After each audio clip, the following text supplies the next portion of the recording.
Crossover. Oh, killer crossover. Just crossover. It just crossed him over nastily. Another victim to the crossovers. Cross him up and sit him down.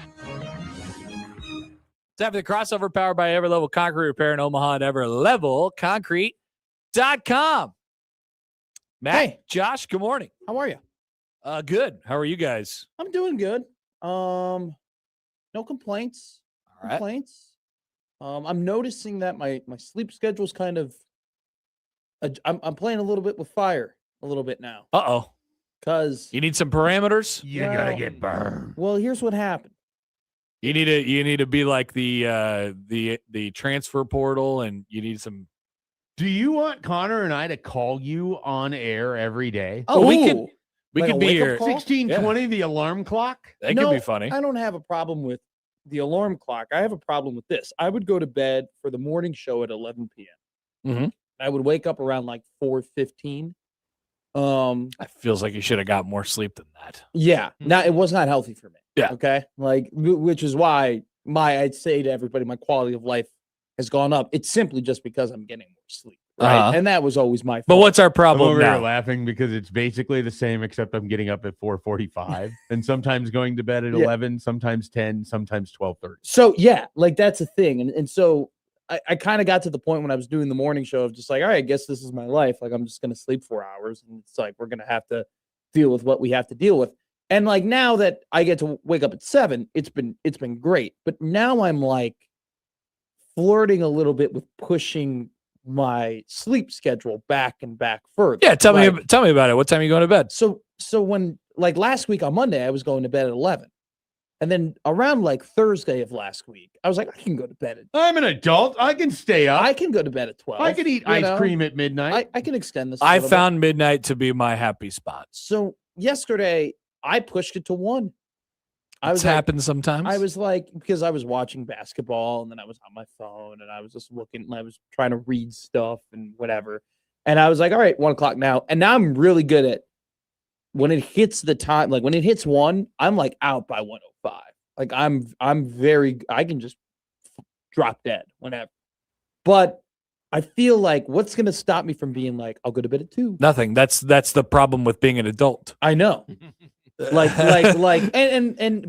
don't know that much. You're just now entering your adult phase. a little bit, but like it got to the point when I first started doing the morning show, I was going to bed at 9:30. Then I got pushed to 10:30. Then I got pushed to 12. Now I'm like, what? Like this is gonna get to the point where I'm gonna be back where I started. You have no stuff to do. You have no more guardrails. This is it. Yeah. And I think the word of my life at this point has to be discipline. You know, I just got to be more disciplined. You're 23. I don't know that has to be what it is.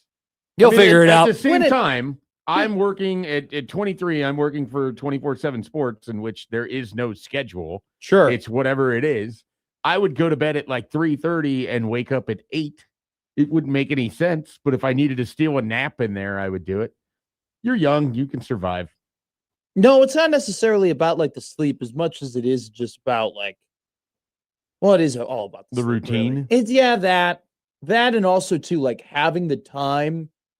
Like when I wake up at 6:30, I'm like, oh, I have 3.5 hours before I go on the air. Like I feel like I have so much more time to like get ready. That? Like it's 7:30, or like I have 2 hours. It's 8:30. I have 1 hour. Every day I'm on a countdown to 9:48.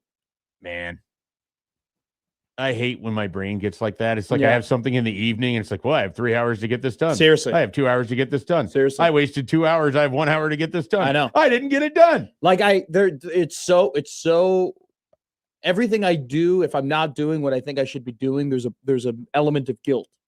Even though if I enjoy doing those things, like I love playing chess. I can sit down. I've had enough of you Gen Zers. Yeah. I'll draw the line there. Why? Stop it. You got to stop with the chess. I enjoy chess. This is a thing. They are all playing online chess. They're all playing online chess. Well, I used to That play kind on. of thing for non-Gen Zers. but they are They eschewing talk about it more, maybe. Yes, they're eschewing their life responsibilities to Yes. play chess. They could be Well, working. my dad did that with playing and solitaire. then they're denying that they're playing chess That's it. in a variety of different Well, places. I'm not But he's denying it. outwardly admitting. I'm outwardly You are admitting that, it. which is nice. But here's the thing: I go a year by year transformation of what I play online. So about 3 years ago, I was playing online blackjack. I wasn't gambling any money. I was just playing. Sounds fun. I was just playing because I was like, I want to learn how to count cards. That's you didn't. I'm sure. Your brain was like, I'm going to learn how to count cards playing online. Well, so here's what it was. it's not even. It's not even real numbers. So here's you don't even know how many decks are in an online. well, so Yeah. you can adjust. you ever notice how online the can cards? adjust. I could double deck it. Yeah, I could double deck on my phone. So I could be like, I want the deck to be double. So here's another thing. Have you too. ever checked to make sure it was just one deck that they were using? I did not online. No, Interesting. but they would reshuffle. Do you know, even they know would. if the back of the cards are colored the same? No, I mean, yeah, because they would switch between red and blue. The app I was on. Look, here's the thing. It was one of those deals where I did actually learn how to count cards. I didn't learn how to adjust bets based on what the count was, which is the point of counting cards. So you're right. I never learned how to count cards. So then 2 years ago, it was chess. And then I went to Hold'em. I started playing Hold'em online, and then now I've gone back to chess. do you want that? Do you always want to have a game on your phone in your life? A little bit, yeah. I think Have you ever thought about what would happen if you just deleted that part of your life? I would join a dart league that plays every Tuesday, which is Then you what get to meet some Sounds people. like you socialize. Maybe which you'd is- find your wife. which is what I'm doing. Maybe now. someone there knows how to count cards and then can teach you how to gamble with it. At this point, They'll teach you about a new Maybe game you on can your learn phone. skills I- from a guy named Todd. I at this point I have. I know that's a movie reference. I don't understand it. This is not. A It's movie not. reference. But Just Schaefer I just being picked funny. A name at random. so my goal is at the age of 28, I want to be like good at all of the niche games in my life. Right. All right. I want Weird. like by the time I'm 28, I want to like go to a bar and be like, hey, let's play darts. And I'm like the best dart player. And then they're like, hey, let's play pool. And I can play pool really well. What about golf? See, that's the I'm in a dart league. I'm in a Todd. I'm in a dart league with Todd. I'm in a golf league with Terry. And then I have Heard about Terry actually. and then I have a pool table in my apartment that we go to and we play pool. Mhm. And like sometimes I'll see some Creighton basketball players playing pool. We So have to you're wait on for them track. yeah, I am. So that's kind of like a Why like a mini- 28? I don't know why. It's one of those I feel arbitrary like you numbers kind I of set. in the way that Bill Simmons will just pick things like the 7th best player at getting, Dude, shots off in less than 2 seconds. You are just picking random numbers at times. essentially, yeah. Which is why I love Bill Simmons so much. When Bill Simmons' ability to be like, yeah, he made the best 80s teenage rom-com or like the best like educational feel-good movie of the 80s. Like he just makes up random movie genres and calls them things the best. I He love does. that. I love that. I do that in my life. No one's going to check him on it on his podcast. No one checks him And then anywhere. He doesn't really look or respond to criticism. No. So you just kind of do it. Except for House. House can be like you're terrible. Yeah, at no that. one ever pushes back. That's No. part of my issue with that Well, podcast. Cousin Sal and House does. Sometimes. House does it a lot. I like House a lot. I like, But anyway. I like the podcast when House shows up and he's hammered. It's once a year, right? He's sitting in the chair, the massage chair, and you just hear him making noises And the entire podcast. he's like, he talks about his gluttonous, like eating a bunch of. That's a back-to-back days. He's used gluttonous on the crossover. I'm sorry. Hell yeah. He At eats least like in this context, unlimited he's not lobster. insulting the Popeye's chicken sandwich. It's really, I went They back did and looked. nothing wrong. It did nothing wrong. No, I looked but it back is at a the big Popeye's sandwich. chicken sandwich. I was like, it's really not that big. Why are we shaming the Popeye's chicken sandwich? I don't know. I'm sorry. It's like Sorry, Glenn, Popeyes. Body shaming Popeye's it's- chicken sandwich. it's like Glenn Big Baby Davis. Like he's not fat. He's just a little bit bigger for what you're used to. Oh no, he was fat. Yeah. He was a little. I mean, but in like he was a chunk. yeah, but like in the realm of what like obesity is, Glenn Davis was still an Saying he's incredible not Oliver athlete. Miller. If Yeah. anyone gets that right. Yeah, okay, but like he had to be in the NBA. Exactly, though. That's what like Glenn Davis in the macro of everything really isn't that fat. Okay, he's got a lot. No, of but I'm not strength. comparing him to other fat people. I'm comparing him to NBA players. See, I think that's unfair. He was in the NBA. You were comparing Popeye's chicken sandwich to a Vegas burger. That's two different leagues. I was comparing it to other chicken sandwiches. Were you? Were you? You were just comparing it to big sandwiches. My only You were point. comparing it to your head. It wasn't about See, that's a Popeyes at different- all. Entirely different. a it was entirely different realm. Mostly, I just don't like any random chicken sandwich that is too big. Okay. It doesn't have to be Mark that Popeyes. down. Mark that down. I would love if you reached a phase in your life where you have the approximate size of the chicken sandwich that you want. I could do some You research. bring in the item to then compare it to the chicken sandwich that's set in front of you. This is too big. And you're This like- is fine. You send it back, and they're like, "Sir, what's wrong?" It's What- too big. We It's have, too big. you know, when we were talking Can about you make it like this? And you give them the diameter that you're looking for? I don't know if I could draw it out, but it's a know it when you see it situation. Is it based on bun coverage? Um, I don't know what you're laughing at. Look, I know poll questions Bun- aren't ours, bun- but bun, for it. bun coverage is is just it based funny. on bun This is coverage? yeah. a very Here's- normal conversation do you- that normal people No, have. Do you- because I like the big old pork tenderloins on the tiny little bun. See, I hate those. Some people get really I mad hate in both those. directions if they either think that there's not enough meat for the bun, so the bun coverage is not, I like too a much li- bun. I like to be You wanna able be to over the edges? see just a little bit, not much, a little bit. So, do you remember when we did that crossover about like blind taste testing and what you could blind taste test? Mhm. We should just blindfold you and get a bunch of different size sandwiches and just have you put your hands on the sandwich and tell us whether that sandwich is too big or too small or just right. I'd be happy to touch chicken know, sandwiches. Just be Gotta like, let 'em when take you. a bite. No, you wouldn't be able. No, we wouldn't let him eat it. No, We because would I just let also him wanna- feel it and be like, too big. No, but Matt, like part of the thing is I not only Who's want gonna to eat it after he touches it? I will. No, but Oh. I want to eat it because I not only want to see how it fits in my hand, I also want to see if I can get my mouth around it. The mouth circumference definitely matters. Of course. I mean, it's the most important thing. So you have to let me eat it. Did you see the guy that I showed you who was doing blind cigarettes? Yes. So that's how we got started on that. I know. How awesome was that guy? Pretty cool. It was sick. He's like, oh, I know this one. It's mentholy. Ugh. That was I would think the menthols would stand out relative to the others. See, I can't do like if I put my hand on a sandwich, I agree with Connor. If Thought he was gonna have a cigarette take. It's gonna be very interesting. In Chicago, we did Winston. I did ask somebody if I could smoke a cigarette a week and a half ago. and Who they were wouldn't? like- and they were like, "Oh, I only have one." And I'm like, "Damn it, Who wouldn't? I know." I saw a rendering of White Monster brand cigarettes, and it said, "This would fix me," and I thought of you. You know what? If they're drunk cigarettes, they don't count. So I generally agree with that. yeah. So it's like I have a bit coming up that has to do with cigarettes. So I'm going on this. I have a friend, and she's obsessed with her birthday.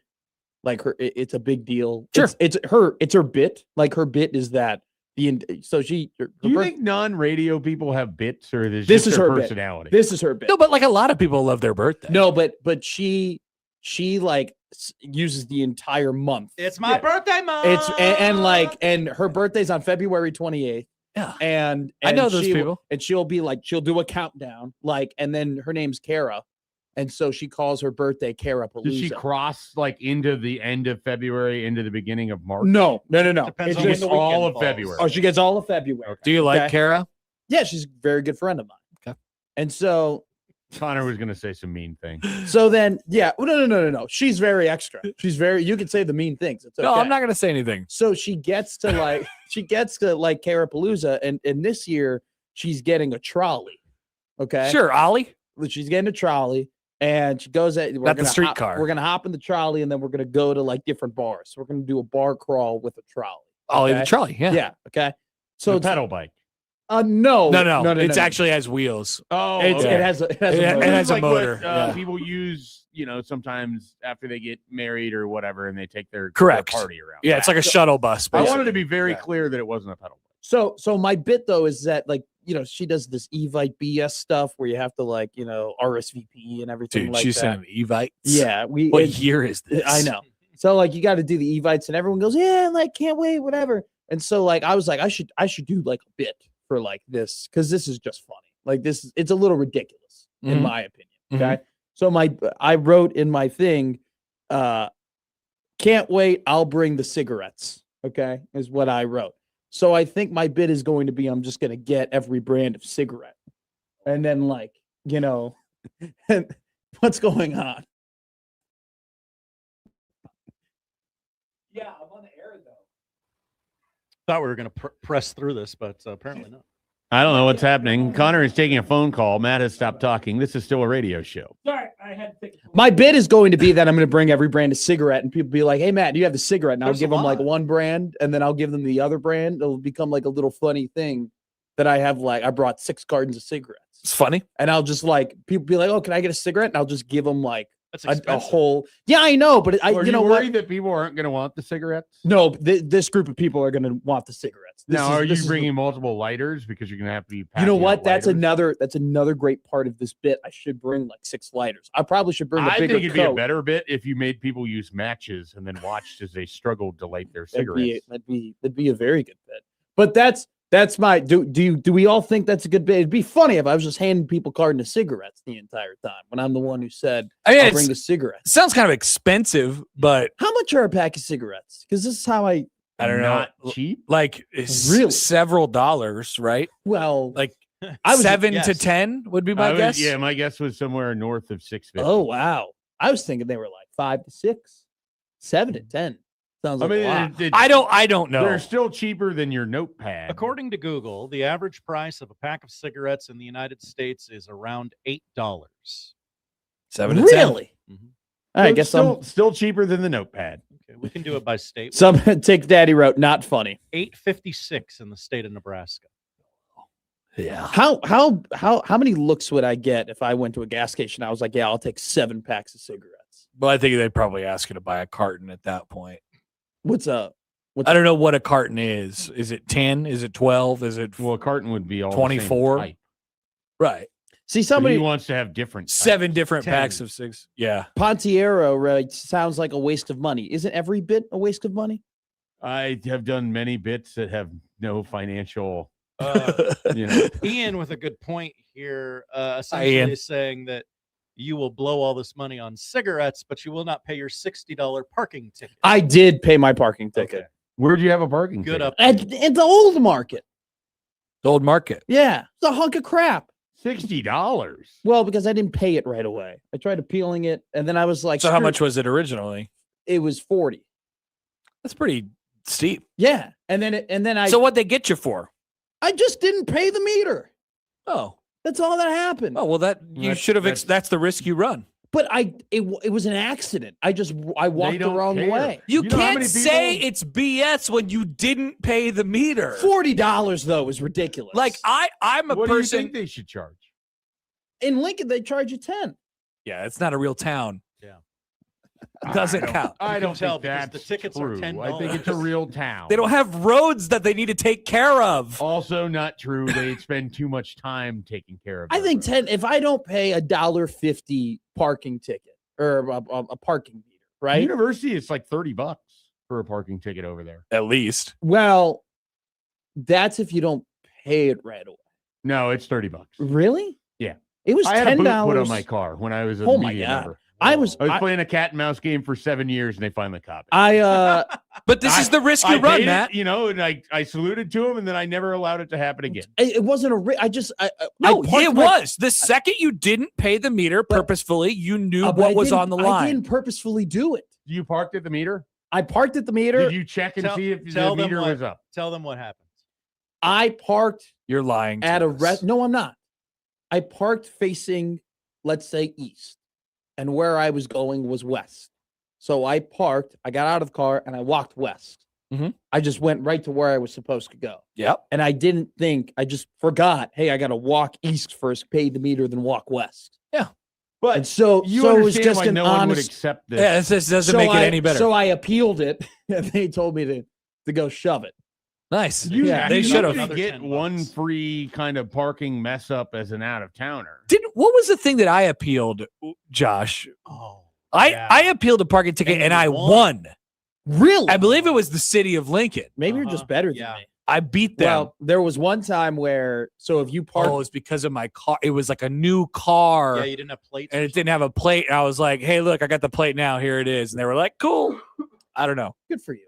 It was That's great. good. It was great. So I went ahead and, you know, that little parking garage by the stadium? Yes. Okay. Parked in there and you grab the ticket. And then if you lose the ticket though, it's like $25. Yeah. And so I'm a klutz. I lose the ticket.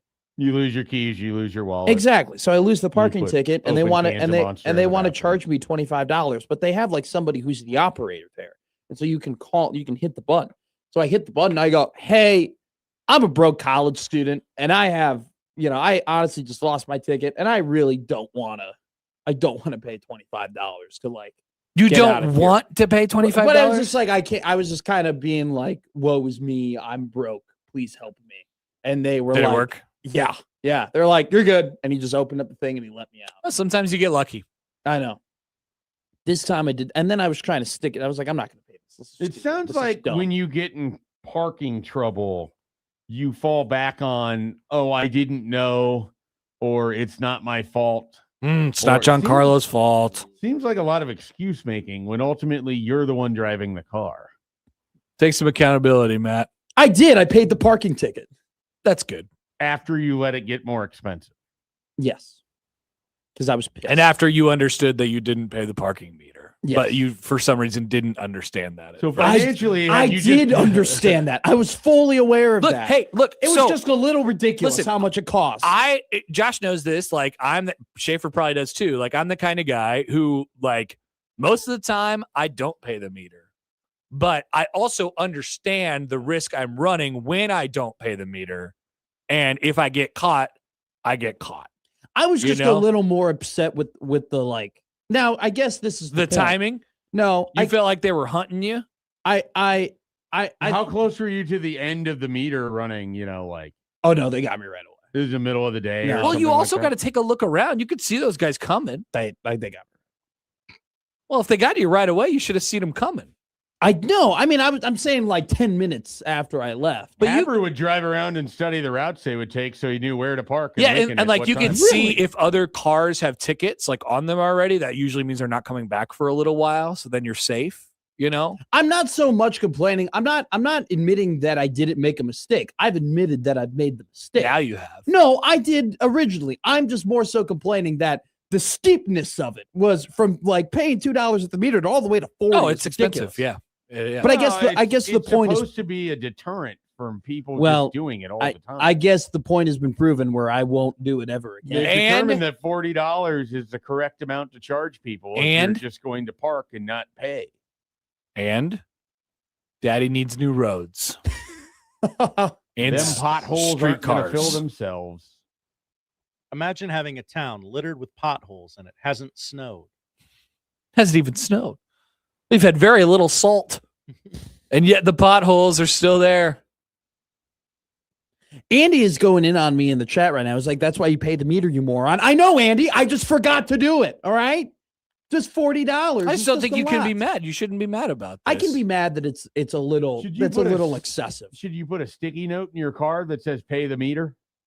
No. I just walked the wrong way one time and they told me to pay 40 bucks. You walked the correct way to where you were going. You just purposely skipped the meter. Yeah, it was on purpose. I didn't know. I did not purposely skip How the did you meter. not know that there was a meter? I parked told you somewhere. I just was walking to the Were restaurant. you I not didn't think of thinking it. about driving Yeah. when you parked? I just Do didn't. you I guys just remember being that young where you would just bolt everywhere you go? Just open the door, shut it, and just walk to your destination. I don't- Whereas now it's like it's a whole process getting out of the car. What do you mean it's a whole? shutting the door?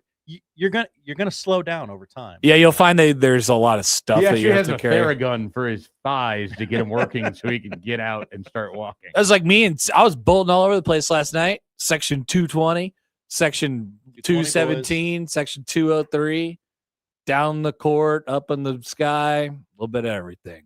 And that no time to think. I didn't pay a meter, that's for sure. I don't know why, but Lot A. you popped up in a dream of mine Hello. in a t-shirt toss. Well, This actually happened. It's This guy's dreaming about t-shirt I'm tosses. dreaming about Connor Happer emceeing Creighton basketball game. Dude, I was tossing them. You got a good arm. It's one thing about you, Connor Happer. You got a good arm. Thank you. You got one from the Dream Journal?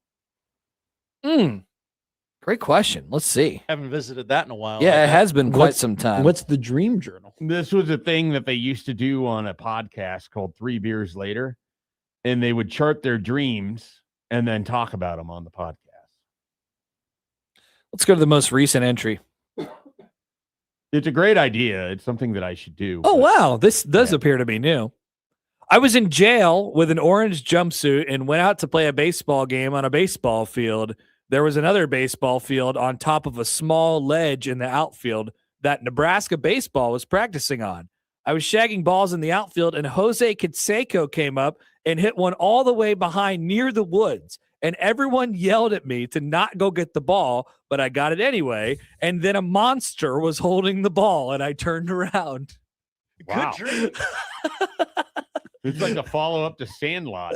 Yeah, basically. it So is. real quick, my question would be, were you thinking about any of the characters within that story before that dream happened? Jose Canseco, I would possibly, I was maybe thinking about Nebraska baseball or something like that. Okay. I don't know when I put this in. There's no date on it. Because typically, like if Jose Canseco popped up in the dream, I could remember, like, yeah, I did have Jose Canseco See, I'm the thoughts. other way. That was by far my most detailed dream. That was more detailed than I recall you ever giving it. Yeah, in a second. the entry before that was cleaning out old Walmarts for a job. Yeah, no, that's more of what.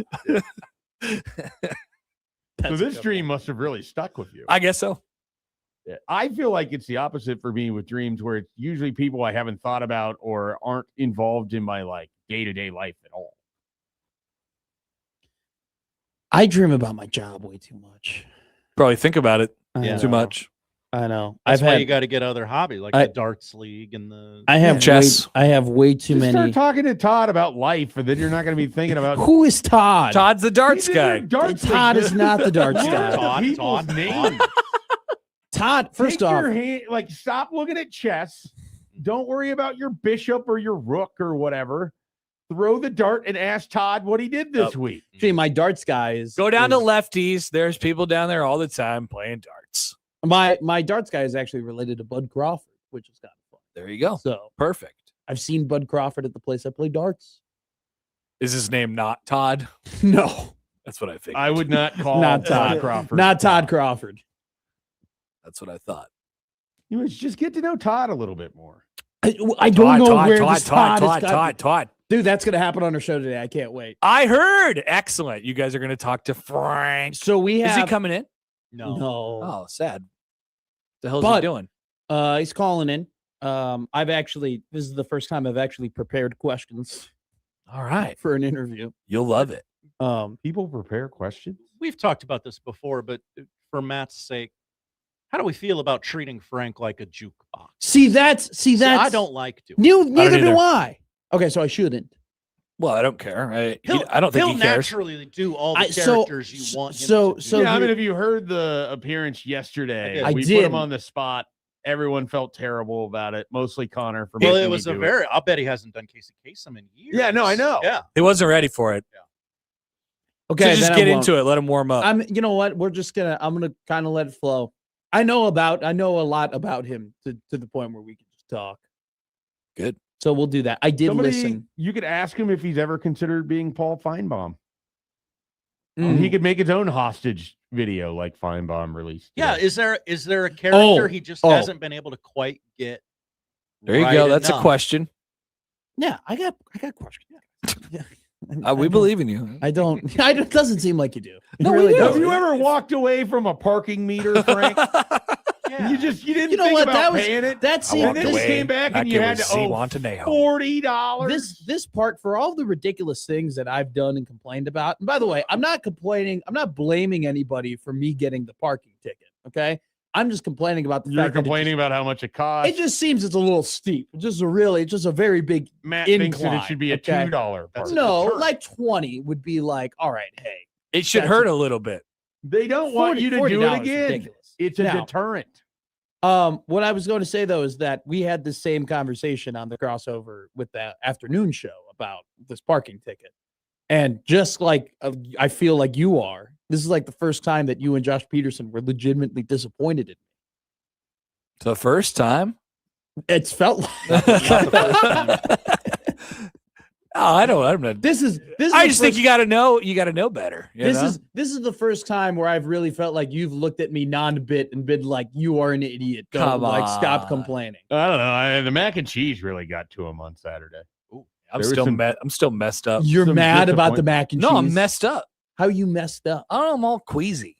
I think it was the mac and cheese. It's You know what? Thursday. You know what? I'll just make sure I don't make food for you anymore. No, I really like your food. I just had one thing to say about the mac and cheese. It was too spicy. Or too salty. Maybe a little of both. Somebody else told me it was too salty. There seemed me. like there was a lot of punch your mama or whatever it was. It was slap your mom. Yeah, Punch your mom. Is different thing, I guess. It gets to the same point, I suppose. I think punch your mom and slap your mama would be a little bit different. Slap your mama seems like a slightly endearing Slap term. your mama is a pinch. Yeah. Punch is a You think handful. slapping your mama is endearing? I think not. I think it's a funny saying. I think punching your question? mama is an arrest. I think punching your mama is a little bit too aggressive. It is a little aggressive. Agreed. You know. Agreed. All right. All right, it's time. Point Bye out bye. time. That's crossover. Proud to buy Ever Love a Concrete Repair in Omaha at everloveaconcrete.com. Middays with Matt coming up next.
I need your help. I can't tell you what it is. You can never ask me about it later, and we're gonna hurt some people.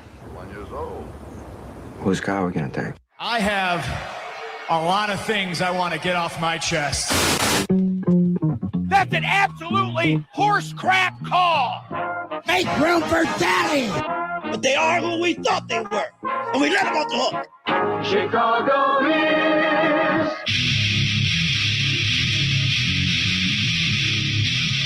This is Middays with Matt on 1620 The Zone.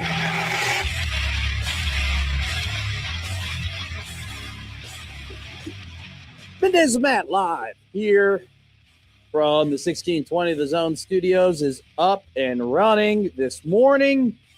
Starting here now at 10:30, running all the way to 2 o'clock. As then we'll hit unsportsmanlike conduct and the crossover. Matt McMaster is always joined by Josh Odson here on this gloomy but not super miserable Thursday. Is that the best way to describe the weather today? Yeah. If you think today is bad, Oh, no. tomorrow will be worse. So What's tomorrow? Is it like cold? I believe tomorrow? like a high of 2. Jeez. I believe the morning temps will feel like 25 below. We're in hell. Yes. We're officially. See, I was the idiot that thought that maybe we skipped over the hell part of winter this year. Yeah, this is really your fault. This is my fault. This is like when Josh Peterson, his bit was telling everybody it wasn't going to snow, and then it would keep snowing. See, that's how I knew about Josh Peterson before anything. Was really like he was the guy that Jack Mitchell would get mad at on Twitter for saying that it wasn't going to snow anymore. And then when it snowed, I'd be, because, working with Jack, you have him on the Twitter notifications. I'd be the first one to know that Josh Peterson ruined everything. So there we go. We're in hell. But today's pretty nice. It was nice enough for me when I forgot something in my car to go ahead and just walk out there and not having to. That's the good weather barometer. That is, yeah. Like when you can take off your jacket, right? And then be like, oh, I forgot something in the car. And then you go back out to the car, but you don't put the jacket on. That is like, it's not too bad. Like I can deal with this for a 30-second walk. Tomorrow, it seems like will definitely be the day where you're like, oh. I didn't need it that bad. I'll go the whole day without it. It can stay in the car. Yes. No, well, yeah, maybe. See, I think I would just put the jacket back on, walk back out there and get it. Or you could do the strategy of I'm gonna sprint. I'm gonna run. Show off my speed. But I am getting to the point where every year I sprint less and less. Yeah, you do. Like as the year, like I sprinted more when I was 20 and then less when I was 21 and less when I was 22. And now I feel like 23 years old has been the least I've ever run in my entire life. It'll get worse. If we're talking distance traveled without a car, 23 has got to be the lowest I've ever been. Which is a little concerning and probably should change pretty soon, considering the fact that I should just be in much better shape than when I'm in. We have a really good show ahead of you today. I don't know if you knew, Nebraska basketball is 19-0. 19-0. Insanity. Bittersweet. Braden Frager goes down with a ankle injury yesterday. We are still awaiting updates. He reportedly will go ahead and get a X-ray today. We'll talk about all that and what that means for Nebraska basketball. I have stats that matter today, by the way. I went ahead and I did math. Whoa. I know, right? Look, I even have now that's something that goes down every year. Look at that. I did equation on a piece of paper. Wow. Look at that. Creighton basketball won yesterday too. That was crazy. We don't apologize for wins. Yeah. Even if you should. So there you go. I truly am a believer in what goes around comes around. It's one of those things where it's like, if you're good to people, good things will happen. Opposite, right? Mm-hmm. I believe that in basketball too, where if you lose a game that you shouldn't, you're going to win a game that you should. Or if you lose a game that you shouldn't, you're going to win a game that you should not. So Creighton was even.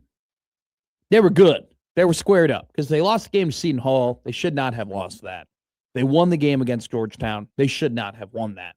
Now we're unbalanced now because they won a game once again that they shouldn't have won. But you know what? What did we say, Josh? You already said it. You don't apologize for it. That's right. Have you ever seen that meme where it's like the before and after a weight program guy, and he essentially looks the same? They have like the two pictures, like before this weight loss program and after this weight loss program. Okay, I'm familiar. And basically it's the same looking picture. Like the guy went 30 days and he basically lost like a minimal amount of weight. Yeah. When I heard that Mike McCarthy was interviewing with the Pittsburgh Steelers, that picture immediately popped into my brain. We're also going to have a conversation about GMs and the fact that, I mean, this is such an interesting head coach hiring cycle for the NFL, because I feel like, and is it just me? I feel like we should have more hires at this point.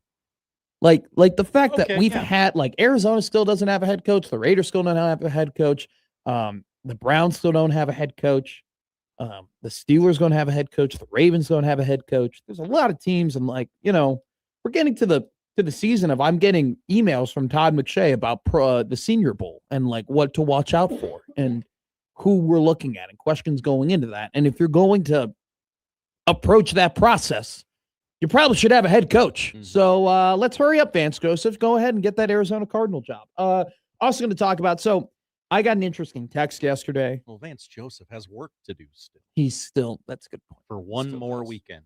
Sorry, Broncos. I don't know, Jarrett Stidham. No, we're not doing this. We're not entertaining. What do you mean we're not doing We're this? not entertaining the, Jarrett Stidham's the hot hand Denver's been waiting for the whoa, whole time. Wait. I'm not saying that, but he did an interview yesterday, and he's got a little moxie, Okay.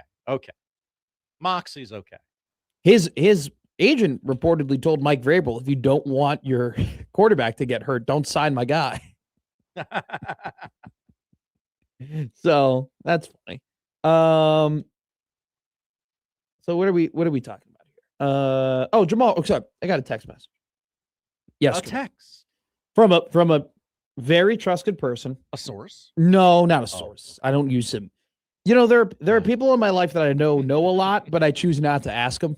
That's everybody in my life. Well, I just don't want to impede. Exactly. Like, I know that these people know things, but at the same time, like, I don't want a relationship to become transactional. Exactly. Like, and if I'm blessed enough to ever eventually be told things, then I'll be told things. Exactly.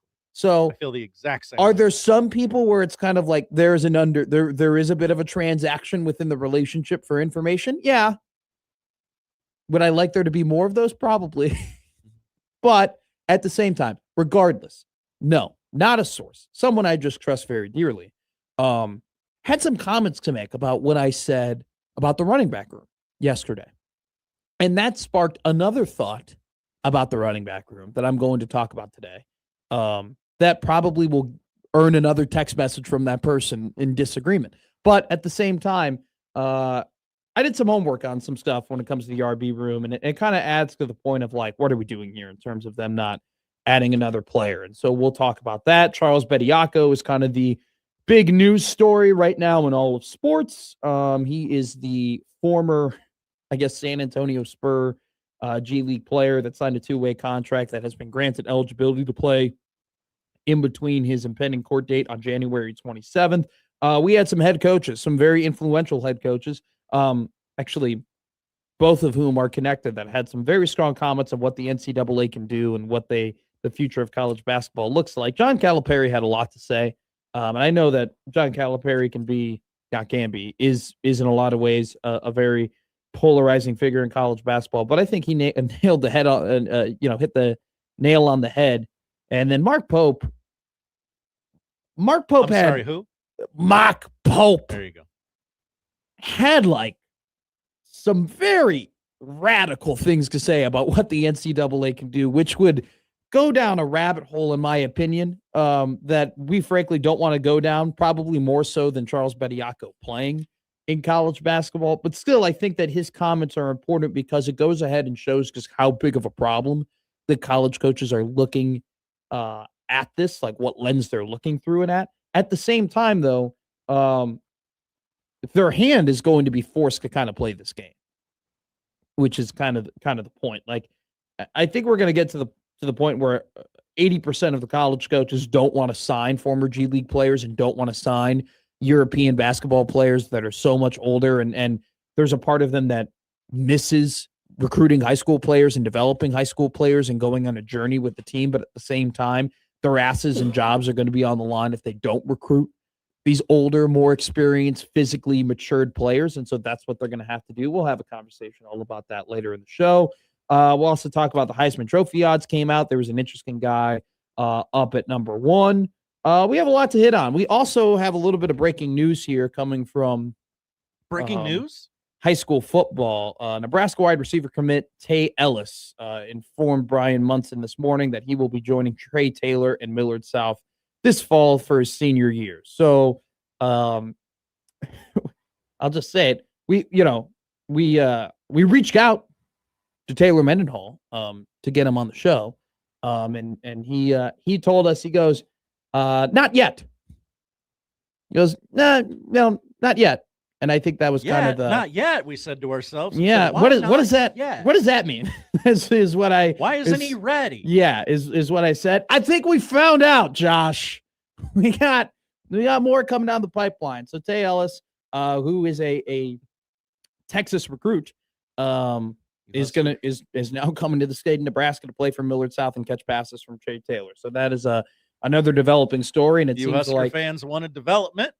There it is. They're going to develop together. We have a lot of. Hopefully, that not yet turns into something. Because I've revealed this yesterday. Taylor Mendenhall, a guy that I was lucky enough to talk to during the regular season, who I do have a lot of respect for in terms of how he, how the within the program, how they practice and how they prepare for games and how they scheme for games and how that program is run from a practice and development perspective. So have a lot of respect for him, and I'm excited. Hopefully we get that conversation. We're able to talk to him, because I think that this is obviously a developing situation. And then there was a bunch of other, tweets out there that I don't think are necessarily reputable sources, but a lot of people are convinced more is coming down the pipeline. So we'll see what happens with Millard South, and maybe this is the last of these top prospects that are already committed to Nebraska that they get on the roster, or maybe there's more to come. So we will. I got little birdies in my ears saying more's coming. Yeah. A lot of birdies everywhere. Just which ones are telling you the truth and which ones aren't. So we'll just wait as the news flows. But Tay Ellis going to Millard South with Trey Taylor to essentially make a Nebraska super team within Nebraska. Will Tay Ellis live in Lincoln? Actually, that might be in the story already. From Brian Munson. And will he? It's just gonna be a bus going back and forth every day. That'd be funny. Let's see. I'm just quickly reading. Good scoop from Munson broke this one, right? Yes, Munson did break this one. Today is the day. I've been working on. So Tay Ellis said, "Today is the day to make the announcement for me. I've been working on the plan on how to make this work to move to Nebraska. And I'm looking forward to my senior season in Omaha and heading to Lincoln in the spring after I sign in December." So there's one very lucky realtor in the state. Do you think it'll be interesting? Like, do Tay Ellis and Trey Taylor live together in Lincoln? Oh. Well, I bet that realtor is saying, no, you each need you need to get your own separate house. Yeah. Hey, maybe they can live in Dylan's house. So, that's developing. So, anything else coming down the pipeline? Freddie Peralta got traded to the New York Mets. We're not going to spend any time on that, but how do you feel about that? NL East fan Josh Hodson? Oh, I mean, typical Mets making moves and spending dollars that won't amount to a hill of beans in October. They gave up a lot to go and get Mr. Freddie Peralta. But hey, you know what? Like, if I was a little worried, there was a slight smidge of worry for me that when the Dodgers did what they did, that there would be some teams that would go ahead and be like, hey, let's pack it up. Like this is chalked. The fact that the Mets are like, no, we're going to go and we're going to step up here and we're going to actually try and spend the money to challenge things. They always do. I give him a ton of respect. I mean, the Yankees did that to a certain degree too, going ahead and getting Cody Bellinger yesterday. So, at least the MLB is trying to keep up with the Joneses, and the Joneses in this case being the LA Dodgers. And that's kind of what that CBA is meant to promote, right? Being aggressive and spending a lot of money. And, you got some teams doing that. So good for the players, good for the Mets, good for the MLB. We'll see. I mean, at the end of the day, there's still a lot of people who are going to be like, this doesn't matter anyway. The Dodgers are still going to win the World Series, but nothing is guaranteed. It's 162 games for a reason. So we got a loaded show. College basketball, a ton of. We got a lot of NFL. We have plenty of to talk about in terms of Husker football, along with the Heisman Trophy odds, and anything else that comes up on our screens while we're having this fun show today. Middays with Matt officially. Oh, wait, by the way, sorry. I apologize. We have some great guests today. Frank Caliendo will join us over the phone. Frank, performing his first performance is tonight, correct? And then he has now 2 shows tomorrow and 1 show on Saturday, if I'm not mistaken. No shows tonight. Okay, but 2 shows tomorrow and 1 show on Saturday at the Funny Bone. He'll join us here. This will be a big interview for us. First time Frank being on Middays with Matt. Grew up a big Frank Caliendo fan, so we'll have some fun with him. And real quick, if you're looking to go see Frank, your best bet is probably the Friday night show. They added a late show tomorrow night, 9:15. Okay. And you can find that on frankonstage.com. There you go. All right. Frank Caliendo at 12 o'clock. We'll be joined by Andy Kendi at 1:15 of KETV. He will continue kind of our series of switching off between him and Lauren Michelson of KETV every Thursday at 1:15. So we get AK today. We'll talk plenty to him about Trey Taylor and what that entails for their coverage of high school football and what it means for the state. And now, just 20 minutes ago, we found out that Tay Ellis going to Millard South, the 4-star wide receiver, formerly from Texas, going to go ahead, spend his last semester of his senior year in Omaha and play for the Patriots, and then go ahead and early enroll for the Huskers and join them in the spring. So that all dropping a couple of minutes ago. We will see how things progress on that side of things. So we'll go ahead and start Middays with Matt, talking about Creighton basketball coming up next here on 1620 The Zone. Middays with Matt on 1620 The Zone.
Never have I ever called my sister from the finish line of my first marathon.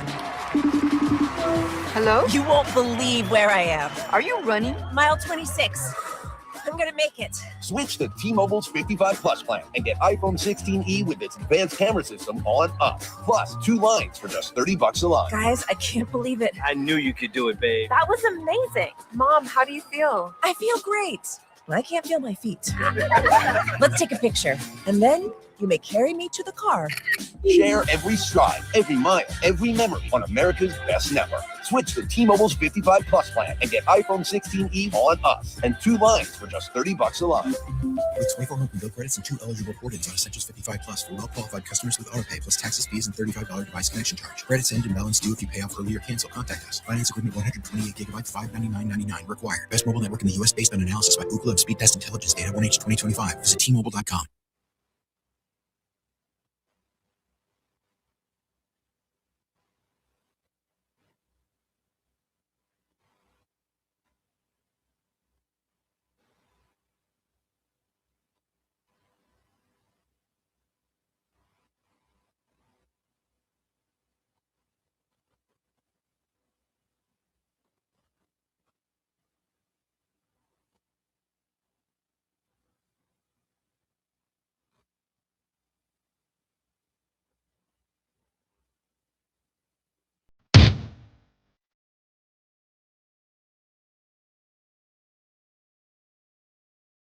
Now, back to Middays with Matt on 1620 The Zone.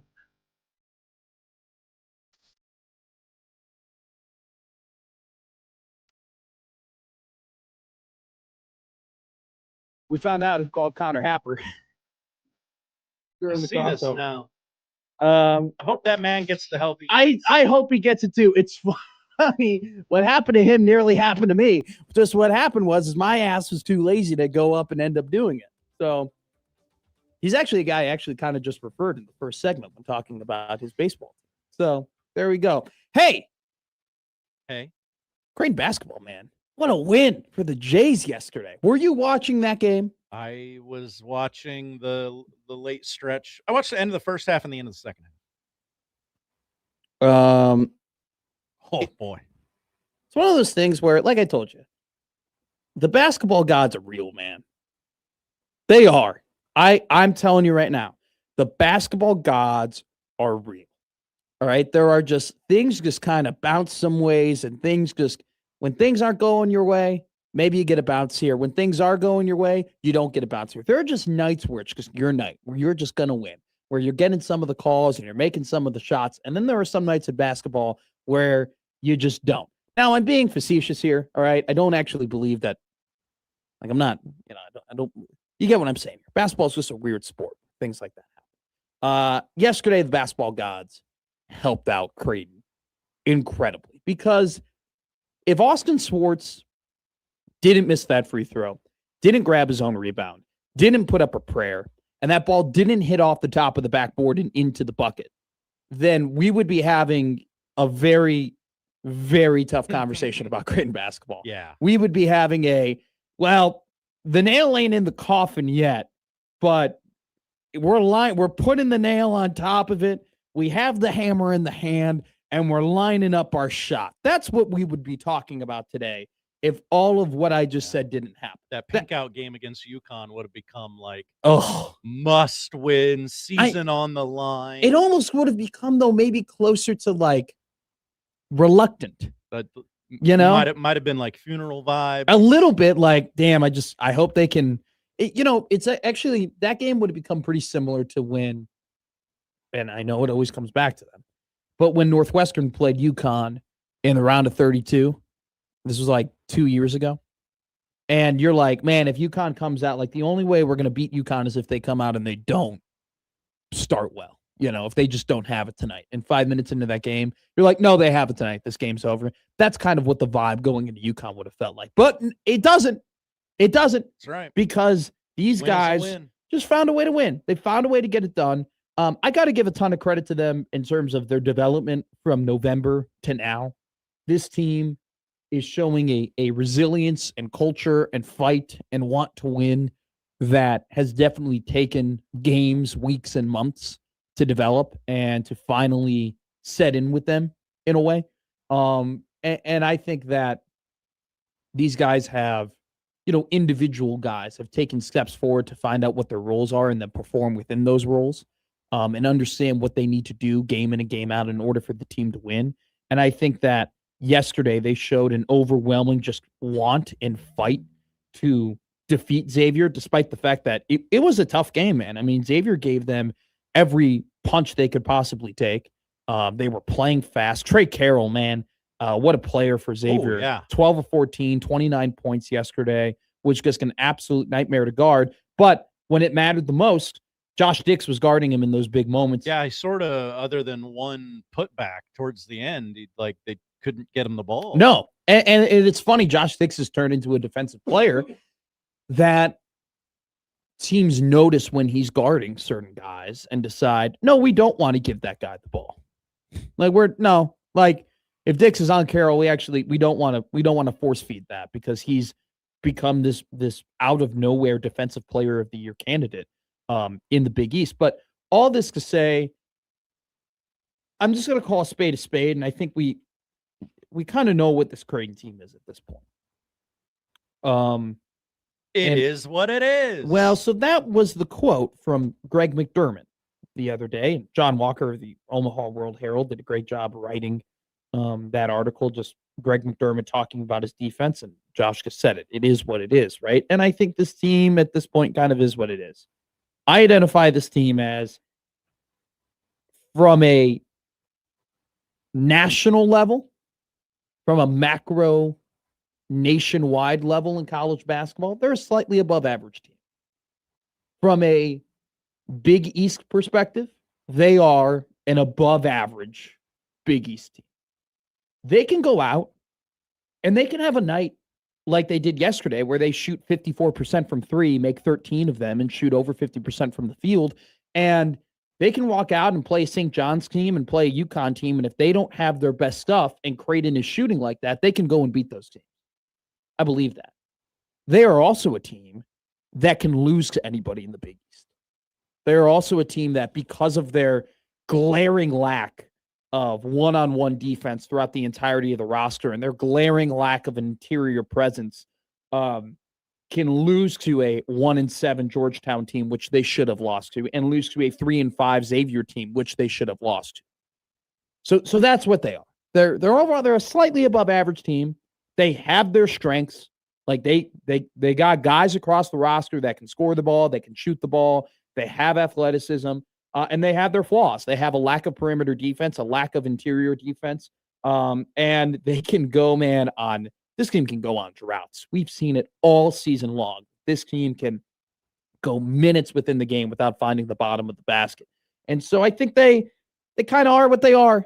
Like they currently are a bubble team. And I think they are a bubble team. I think that's just kind of how this team is at this point. And we're not in the NBA where you can go ahead and make a trade for a center or go to the waiver wire. Well, at least I don't think Creighton is going to go to the waiver wire and do it. I should, hold my tongue there, because Alabama has gone to the waiver wire and gotten Charles Bediako, and we'll have a conversation about that. And we have a lot of people voicing their opinions on whether that's right or that's wrong. But I think just Creighton is what it is. They're a slightly above average team. They can lose to anybody. They can beat anybody.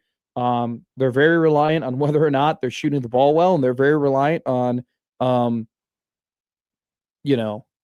how the other team comes out and performs. And at this point, if we're talking about games they should have won and games they should have lost, they should have won the Seton Hall game. They didn't. They should have lost the Georgetown game. They didn't, and they should have lost yesterday, and they didn't. But you know what? You got to give them a ton of credit for, like, twice now this season. They stared defeat right in the face, and they did not give up on the ball, and they did not give up on the game, and they did not give up on the score. And they did what they needed to do, and they pulled out a win. And what do we will end this segment the same way we started it. You don't apologize for winning, and they won. And in a way, they kept their season alive because of the lack of success they had in the non-con. The margin for error was incredibly low in the Big East. And unfortunately, and this is something that Creighton can't control. Creighton can't control that the Big East overall is down this year. The Big East did not have a good non-con, and that their ability to get quad one wins within the conference is lower than other conferences. That's not their fault, okay? But it's the hand that they were dealt, and so you got to play it. And so when they go ahead and they play Villanova and St. John's and UConn twice, you got to win a couple of those games because you have to build up the resume. But what I'm seeing from this Creighton basketball team is that they are a team that can beat anyone on any given night. They're a team that can lose to anyone on any given night. And you kind of just have to cross your fingers and hope you get the bounces and you get the rolls and you end up winning more than you lose. You have to ride the roller coaster of the season.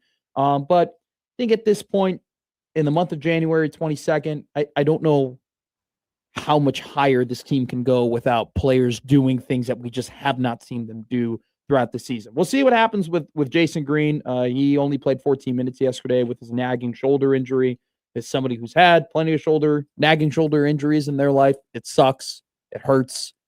I'm so impressed with what he's been able to do this season. But from what Coach Mack said in his postgame yesterday with John Bishop, it definitely seems like this is just he needs a lot of rest. They're going to get that 6 days before their next game against Marquette, and a team that desperately needs it. I mean, they played 5 games in 13 days or 16 days, something ridiculous like that. So it was weird that Coach Mack didn't yell into a microphone about that for 30 minutes last night.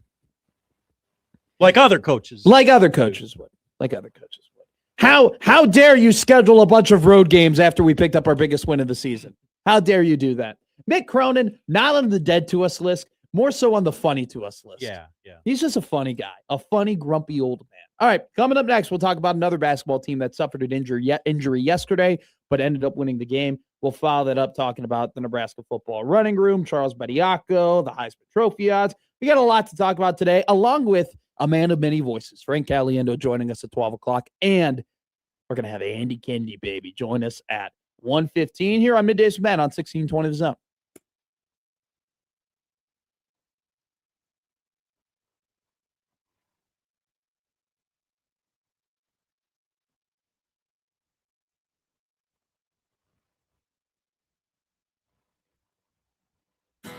When it comes to concrete repair, EverLevel has some serious game. Coach Greg McDermott here to coach you on why you should choose EverLevel Concrete Repair.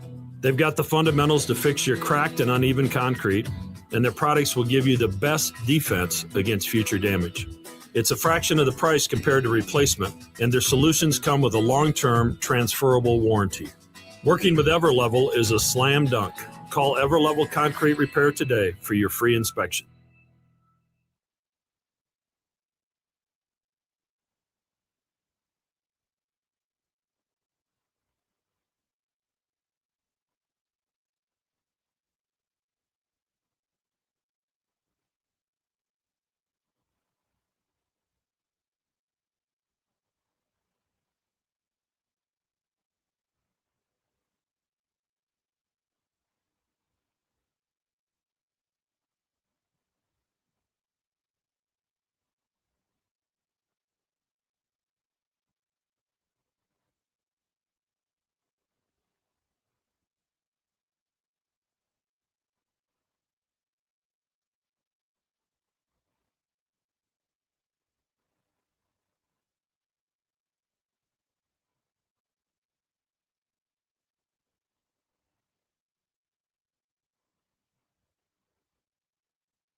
Millions of people move every year for all kinds of reasons. Could be a new job, growing family, or just the need to start fresh. Whatever it is, when that time comes, it helps to go with a company that you can trust. That's where Penske Truck Rental comes in. Their trucks are clean, newer, well-maintained, so you're starting your move with equipment that you can count on. Penske is also the only one that gives you free unlimited miles on one-way rentals. So if your plans shift or you take a detour, there's no extra cost for the extra miles. They won't even charge you for updating your reservation. Penske gets it. Life changes and your plans do as well. They've got you covered. Over 2,500 locations. Support around the clock. Real people who actually answer the phone. Great people to deal with. Penske helps you gain ground like no other company can.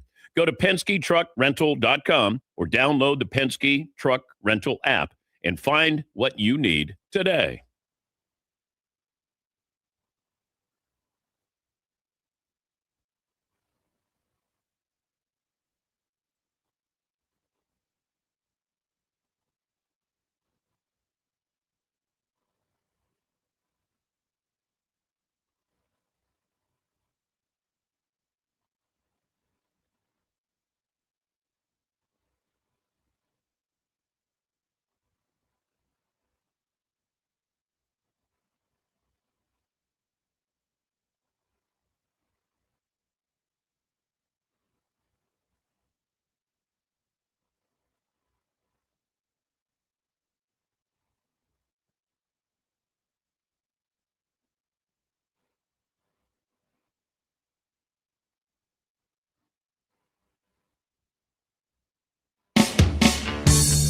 Now back to Middays with Matt on 1620 The Zone. I was a sicko last night watching. I was watching Northwestern basketball that tipped off at 10 p.m. They ended up being USC in one of the sloppiest games I've seen this season. It was bad. We don't apologize for wins. Don't apologize. Yeah, but you can apologize for bad basketball. Okay, you look. Not if you win. You don't have to apologize for wins. But if you give me a terrible product that I have to sit through and watch for 2 hours and want to gouge my eyes out, They had lost 6 of 7. No, they should not apologize. well, they according to Ken Palm heading into that game, they were the lowest luck rated team in the country. Oh, They were awful. So best 9 and 10 team in the country. yeah, we're not claiming that. Another team lost. Jeez, got a floppy mic. Another team lost yesterday. Arizona State dropped the game 75-63. Bobby Hurley had a lot to say after the game. Imagine that. At one point said that the message isn't getting to his team. And then on top of that, he said, listen to what he said about his home environment. After the game, he goes, we haven't played well at home in years, like since before COVID. Whoa. It's a sterile environment. We don't win here. It's not a home court advantage. It's hard to see a lot of light at the end of the tunnel. Bobby Hurley, Arizona State head coach, about his own home environment. That's tough. That's tough. We'll see what happens. Arizona State, after their 12-point loss yesterday to the West Virginia Mountaineers, they are now 10-9 on the season. So it might be, I don't know. I'm not going to make any sweeping remarks on Arizona State, but definitely not the season that they've wanted to have up to this point. They have lost 3 games in a row. They've only won 1 game in the Big 12 to a very, very bad and soulless Kansas State team, which, by the way, I know Kansas State is a team that a lot of people were like, yeah, okay, after watching them compete against Nebraska and having them, beat Creighton, you were thinking, all right, maybe this will be a frisky, interesting team in the Big 12. Like, they've shown that they can compete with one of the better teams in the Big 10. And they, Creighton right now is 4th in Big East standings. They have been on a massive skid. They've lost 5 of their last 6 games. So that victory, unfortunately, for Nebraska has not gotten any better. And that loss for Creighton continues just to get worse as they drop more games in the Big 12. Nebraska men's basketball yesterday, 10-point victory against Washington. Sorry for Husker bettors out there who got backdoor covered on a 10.5. By the way, no. Yeah. I had a lot of buddies who took that bad beat. Real quick before we get into the Nebraska men's game, Nebraska women yesterday unfortunately drop a game on the road to Wisconsin, 60-63. 3 losses in a row for Amy Williams' team. 2 of them against ranked teams. They're still sitting at 14-5. Heading into this game, I mean, after losing to an unranked Wisconsin on the road, they probably won't be ranked anymore, but they were ranked 24th in the country heading into that game. Still having a good season. They got 2 games coming up against Northwestern and Illinois on the 24th and the 28th. But then they're really trying to pack the vault for Saturday's game at 1 o'clock. So okay. If you're free, yeah, go to it. Head on down I'll there. tell you this. I went to a lot of Nebraska women's basketball games and announced a lot of Nebraska women's basketball games when I was a student over there at the university. And it's still the same regime, basically. Mm-hmm. Really good time. Like, I think an incredibly underrated sporting event. I mean, they do a really good job of kind of making it. And that PA guy's great. The PA guy's great, but like, I like going to Pinnacle Bank Arena. I don't know how people feel. I don't know what the general consensus is about the vault. I'm just a very big fan of it. I just think it's a great place to watch basketball. I very much enjoy going to that. I think the concourse is great. I think the options. Now I'll say this, like, CHI does it right, man.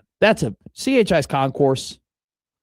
You can get a lot. Like, I've always been impressed with CHI's concourse, but PBA, great place to watch a basketball game. So go ahead, go and watch Amy Williams' crew take on that So that's that Northwestern game. Then they'll Illinois Saturday. I'm sorry, and then they'll play 3 ranked games after that. 3 ranked teams after that. So they got a big slate coming up in about the next 2 weeks. All right, Nebraska men's basketball goes ahead, beats Washington yesterday. It's one of those things where I understand that their last 3 contests against Oregon, against Northwestern, and against Washington have been not nearly the best competition that they've played this season.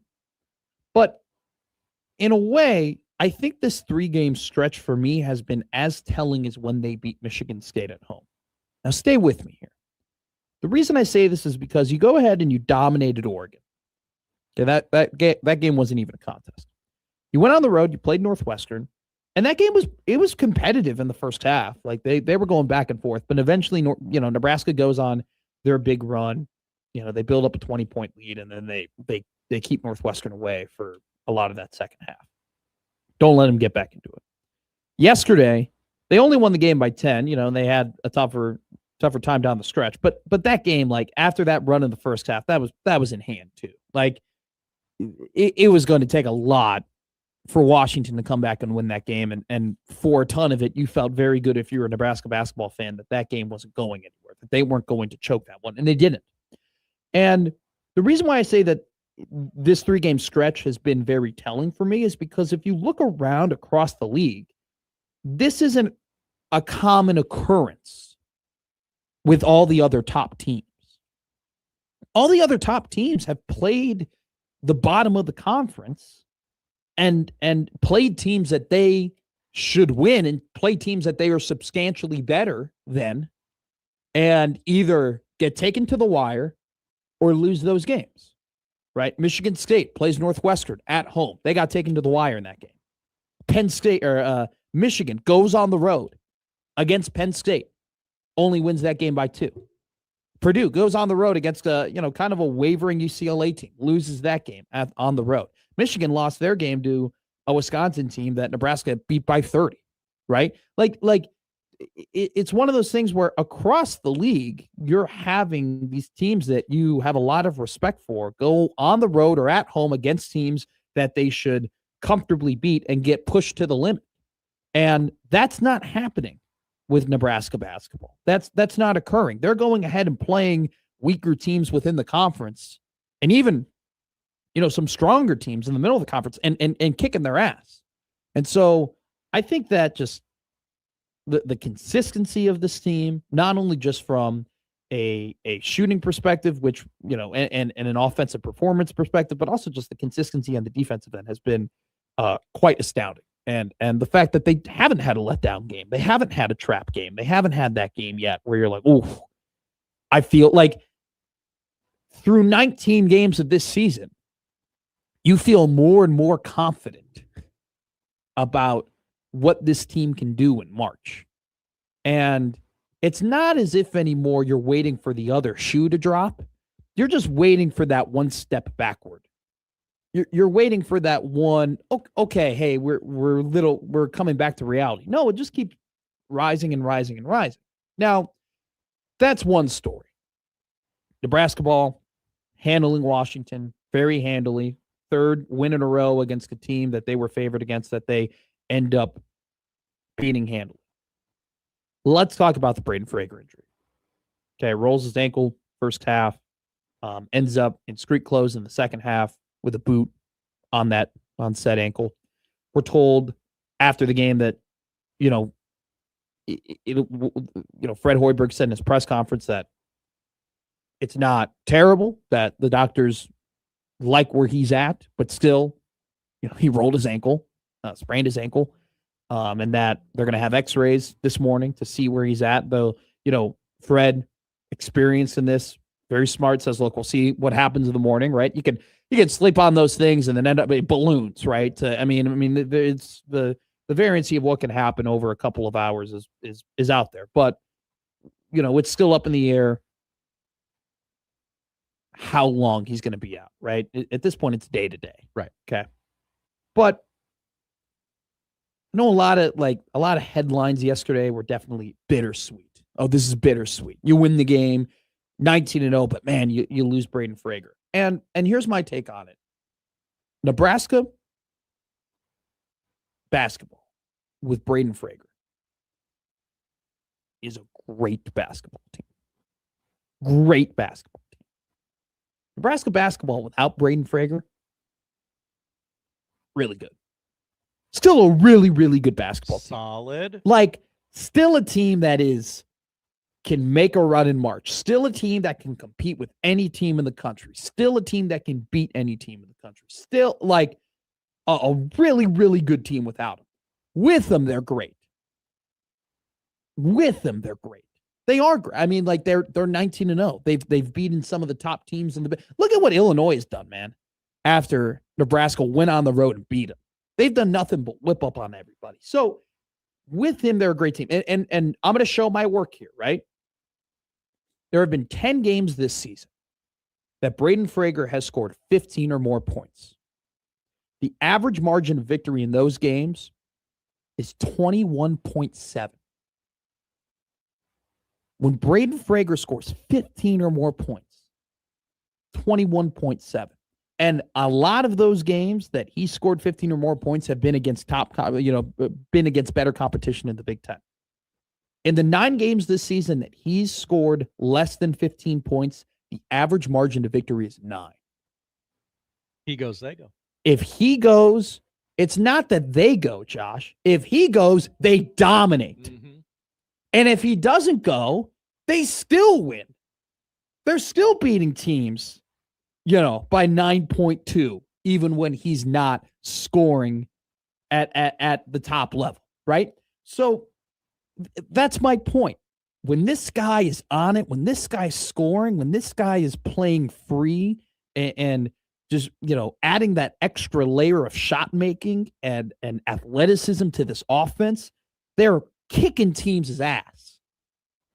And when he doesn't have a great night and maybe he's not in that flow state and maybe he's not, giving you that offensive production that we know he can, they're still beating teams by 9 points. And so that's the Braden Frager difference. And I think that's a ton of credit to the roster building of Fred Hoiberg and to the just, I had this conversation with Robin Washut about depth, right? And I asked Robin about depth and he goes, well, from a quantity perspective, they're actually really only playing 7 guys. It's not like they're going 9 deep. But I guess it's more of a conversation of depth from a quality perspective. Right? Maybe Nebraska doesn't have the quantity of going 8 or 9 deep, but the quality that they have, 1 through 7 is so high. And so this team, it just speaks to how good they are because they can survive a Braden Frager injury, and they've already survived an injury earlier in the year, which was Connor Essegian. It's kind of hard to at times maybe picture Connor Essegian on this team because they have a lot of what he brings. But at the same time, are you ever going to say, no, we don't need more shooting in a Fred Hoiberg offense? Like, I'm never going to say that. And also, too, I think with the Essegian injury, what you lost with Connor being hurt was you're not going to get the Connor Essegian game, right? Because that's when you have shooters like that, that's kind of what you're entitled to at times. Hey, we're going to have one game where this guy he ain't going to miss. And we're going to win this game just because of his shooting ability. You lost that with Essegian's injury. And they survived that. Now, here's one thing. Like with Frager, they can survive it. They can beat Minnesota without Braden Frager. We'll see what happens with that Michigan game. Because that game gets so much more difficult without Braden Frager. It feels a little different now. It does. But I mean, still at the same time, they can win that game. Dude, they can win that game without Braden Frager. Hell, I was starting to talk myself into it before the injury. Yeah. Well, I mean, Michigan lost to Wisconsin. That's true. That's a team that you beat by 30. That's a team that wasn't even competitive with you. So I think they can win that game with Braden Frager. That game becomes a lot more difficult. But and this is another thing now. They definitely can't surprise. They can't survive another injury, which is just, that's the game of basketball and you cross your fingers. And it's the worst thing that can happen is that you have a team with this quality and they end up not being as competitive as you want them to be in the postseason because of things you can't really control. Right. I mean, that would be heartbreaking, but they can survive this injury. Key stat: when he scores 15 or more points, they win by 21.7. When he scores less than 15 points, they still win by 9 a game. So it's one of those things where Braden Frager takes this team from being really, really good to great. This team's still really, really good without him. They're gonna be able to survive without him. Okay. They are going to need him to get back for the postseason. Okay. If Nebraska, because when you're a team and you're 19-0 and you're ranked 7th in the country and you're on the 1 and 2 line for the NCAA tournament, do you know what 1 and 2 seeds do? They go to the Elite 8. They go to the Final Four. 1 and 2 seeds win the national championship. Okay?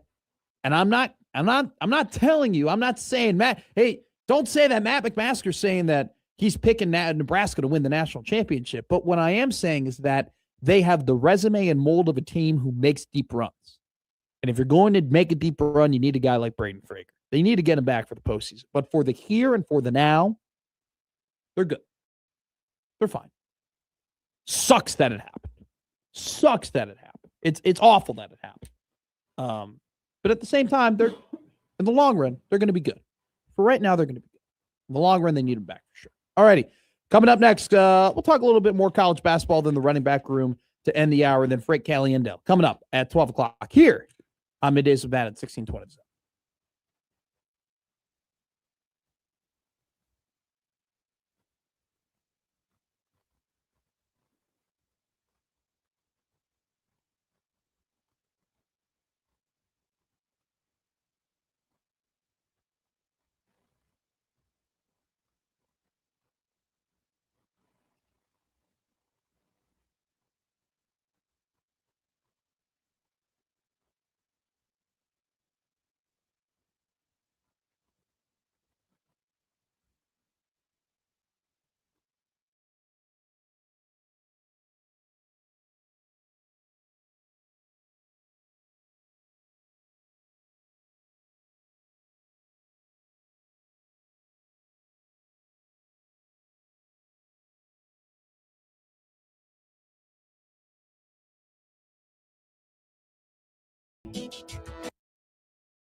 Middays, Matt here on 1620 The Zone. Gotta go on the tweet deck. Nowadays, you get banned from Twitter from not doing tweet deck properly. So now I go ahead and I pay for Twitter like a mark. Wow. Pathetic. I am pathetic. Do you know what's pathetic? WWE Unreal Season 2, not a fan. Not a fan. Not a fan. Correct. You know what? I watched episode 2 last night. I like the fact that in the first season, Josh, they were like, here, this is the business and this is what it's about and this is everything you need to know and everything like that. Like, this is the cool part. Season 2 has been like, this is how stupid you are and this is how smart we are. We're so much smarter than you at hiding all of this, you marks. You don't know what a shoot or a work is. Yeah, okay. I could see that. So I just like hearing him talk about what happened. That's good. I don't. You don't. It's not that deep for you. I'm not like ooh. Hey, we got an update on everybody's favorite former Michigan coach. I saw his perp walk during the break. He had a perp walk. He had a. It is a good one. It's a well-dressed perp That's walk. a really. But like even the two cops, they were locked in for it. They knew. They knew the moment. On me. They knew the cameras were there. And then the cameras do a good job. I mean, it's a good shot. Now, I do get kind of annoyed every time now we see like camera footage of these things and like just shots in general, that there's always that one iPhone that's in the shot that's recording it, you know? See that way too often. But he is going to from Tony Garcia of the Detroit Free Press, former Michigan football coach Sharon Moore has walked into an adjacent courtroom at the 14A1 District Court. His probable cause hearing is set to begin at noon. So that began about 26 minutes ago because that is Eastern Standard Time. So I don't know. I think there's probable cause. my hot take on it. You're ready to rule, huh? Yeah, I'm ready to Matt rule, if you will. We're not ready to do that. We'll talk about that up next, the next hour, in the next 15 minutes. I got some thoughts. I got some thoughts on the running back room after a great conversation I had with somebody yesterday that sparked. I like having combos with people, and they spark thoughts and they spark conversations. And more importantly for me, they don't spark thoughts; they spark takes, if you will. Josh Hodson. If I can talk to you and you can spark a take, then you are a valued friend of mine. Okay. You're a valued member. Good to know where the bar is. That's why we're friends. You spark my takes. College basketball coaches had takes yesterday. I love it. I love it when coaches just let loose, dude. This is kind of why I like Mick Cronin. I like middle-aged men who don't give a damn. You know, they're just going to you know what? I love my father. They kind of remind me of my father. My father's at that age where he just doesn't give a crap anymore. You know, he'll just, is it kind of an inconvenience for people at times? Absolutely. But he's not a lot like me. He's got his takes and he's unwilling to give them. And I kind of like it when college coaches do the same. And especially when they're trying to do for the greater good of college basketball, because here's what the situation is. This kind of all happened yesterday. Charles Bediako, a former G League player who signed a 2-way contract, is intending to play for Alabama this season. Okay. If he were to play for Alabama, it would set a terrible precedent that would potentially ruin college basketball, because college basketball has always been rooted in amateurism. And the amateurism is essentially, you can never be pro. Once you are a pro, you give up your amateurism and you can no longer play in leagues or play in college. And so Charles Bediako was not drafted, but he signed a 2-way contract to play in the G League, meaning that he can go in between the NBA and the lower level, you know, the minor leagues, if you will, the G League. Used to be the D League, the developmental league. And he's now been granted temporary eligibility, essentially, to play for Alabama. And he, Nate Oates, the head coach of Alabama basketball, fully intends to play him on January 24th against Tennessee. That game will be on ESPN. I'm sure we'll get a ton of coverage. And so Bediako will essentially be the first, at least American, signed a professional contract player to play in the NCAA. He has a court hearing on January 27th to essentially establish whether or not he is to have full eligibility for the rest of the season. And if that precedent is set, essentially any player that hasn't, signed a full-on NBA contract can go ahead and play college basketball. We had two very big voices in the college coaching community voice their opinions on it. Let's start with the mannered take. Let's start with the good take. This is Coach John Calipari of the Arkansas Razorbacks. Again, real simple. You got 5 years to play 4.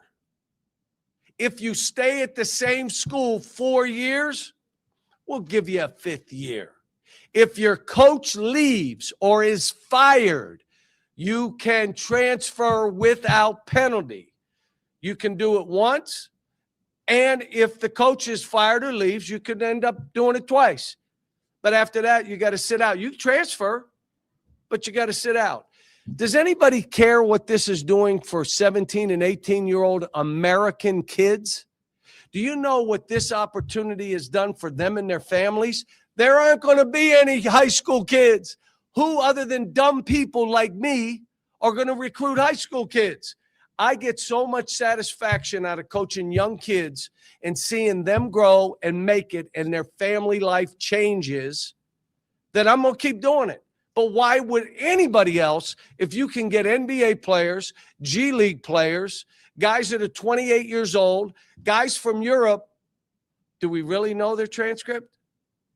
Do we have somebody over there? Do we really know their birth certificate? Or don't we? So, hell of a take. I think the best, most straight line way to approach this.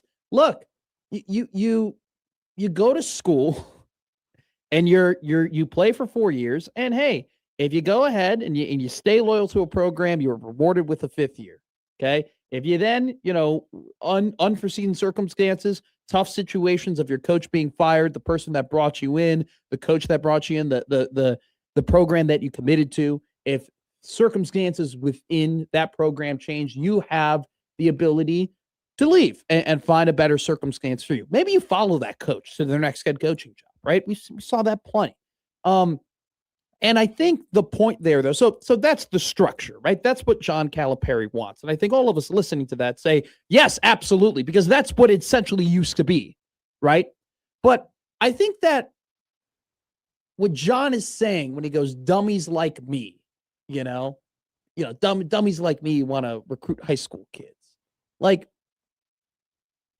he's essentially communicating to you and communicating to the NCAA, this is what I want to do. But eventually, I'm not going to do that. Because if I don't do that, I'm going to lose. And if I lose, then I lose my job. And my assistants lose their jobs. And people I care about lose their jobs. And I don't want to lose my job. He's going to hold the rope as long as he possibly can. But if you continue to go down this path, he's going to have to do something he doesn't want to do. Because what John Calipari, for maybe all the faults that he has and all of the controversies that he's been through, still is rooted in the fact that he likes taking kids and developing them into young men. He likes taking talented basketball players who, maybe come from not the greatest situations in their lives and developing them and, elevating them to where they can change not only their lives, but their families' lives. That's what he loves. He's done that with countless prospects. He's done that with countless college basketball players. For all of his faults, he has done that. And to him, that's good, right? And through doing that, what has also come? The wins, the championships, the prestige. Because it's not all about the kids. It's also a little bit about him. It's always a little bit about us.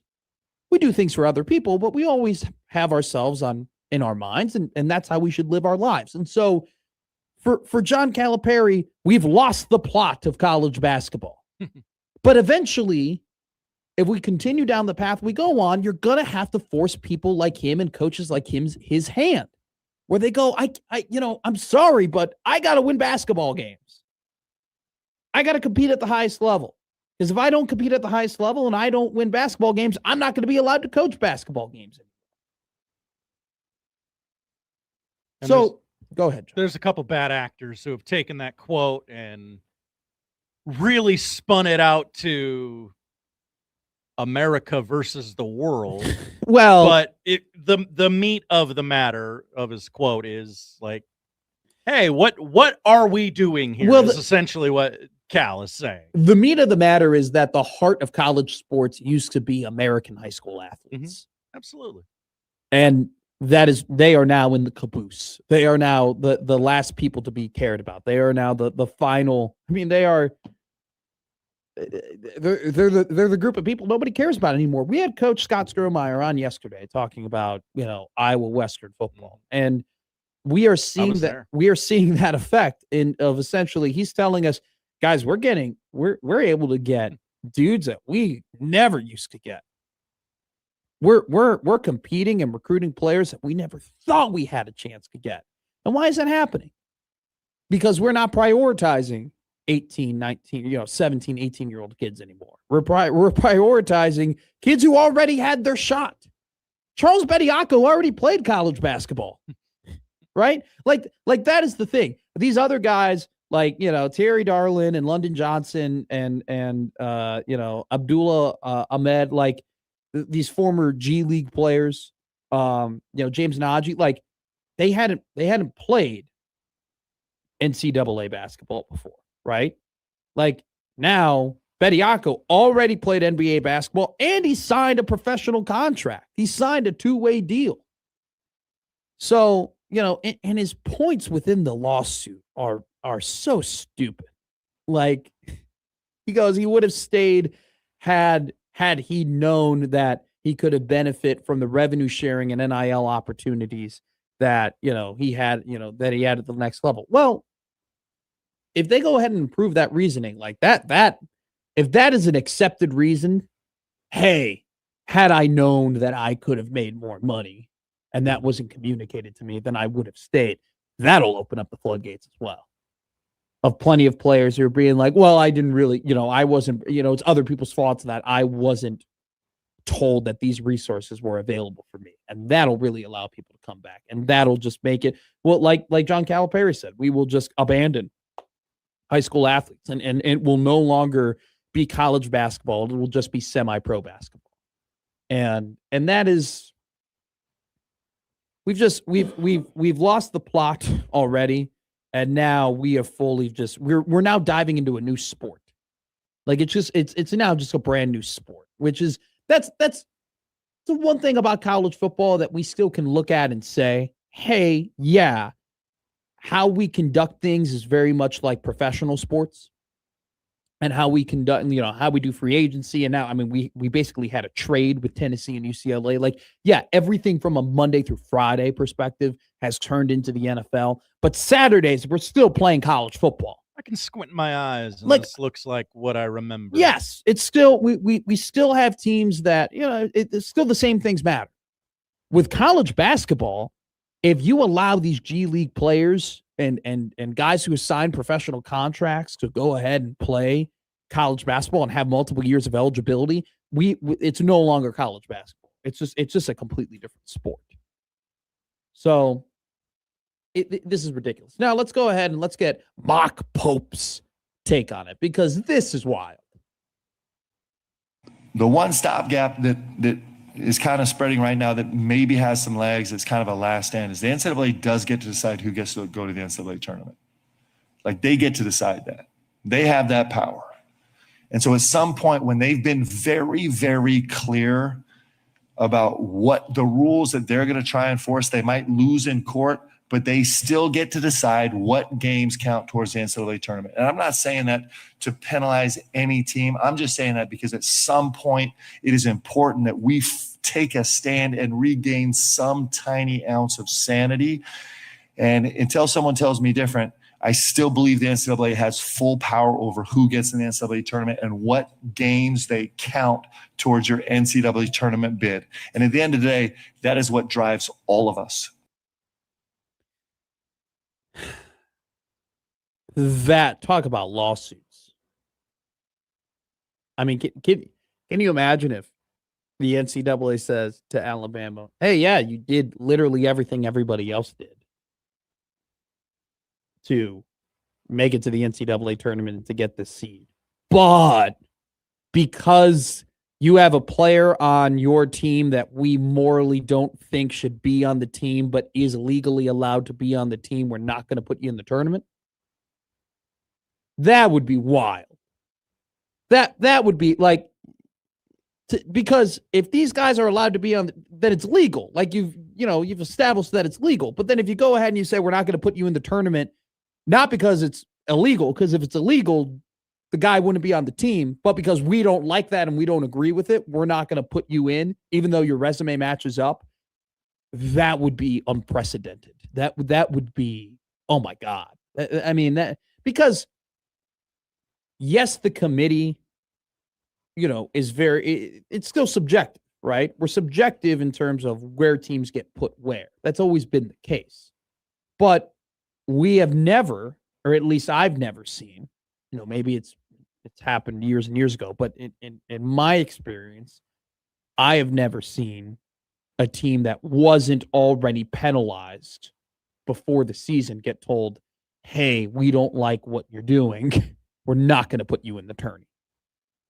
Right? We've seen it with different punishments and whatnot. If you go ahead and you break the rules, we say, hey, you have a 3-year postseason ban, right? But you go into the year knowing, hey, we're not going to be able to make the postseason regardless of how we do this year.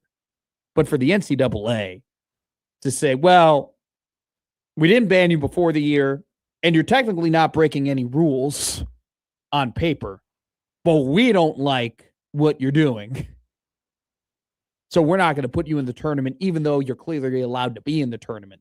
That would be insane. So I don't talk about opening the floodgates and doing things that would cause nightmares for you. That'd probably be at the top of the list. But I think Calipari is spot on. Like, we need to have these very, very just straight, hard line fastball. This is what you have. This is what you can do. And if you do these things, like, we don't have rules. We just don't have rules anymore. We don't have rules, and it's going to ruin the game. It's going to ruin the sport, and it's going to make you uninterested in it. And for all of college football's flaws, we haven't gotten there yet. But like, now we are if Charles Bediako gets, like, if he's allowed to play NCAA basketball, it's over. It's over. If we start allowing guys who have already been in the NCAA, who've already given up their eligibility, who already signed a 2-way NBA contract to now return to the NCAA to play on teams, we have lost the sport.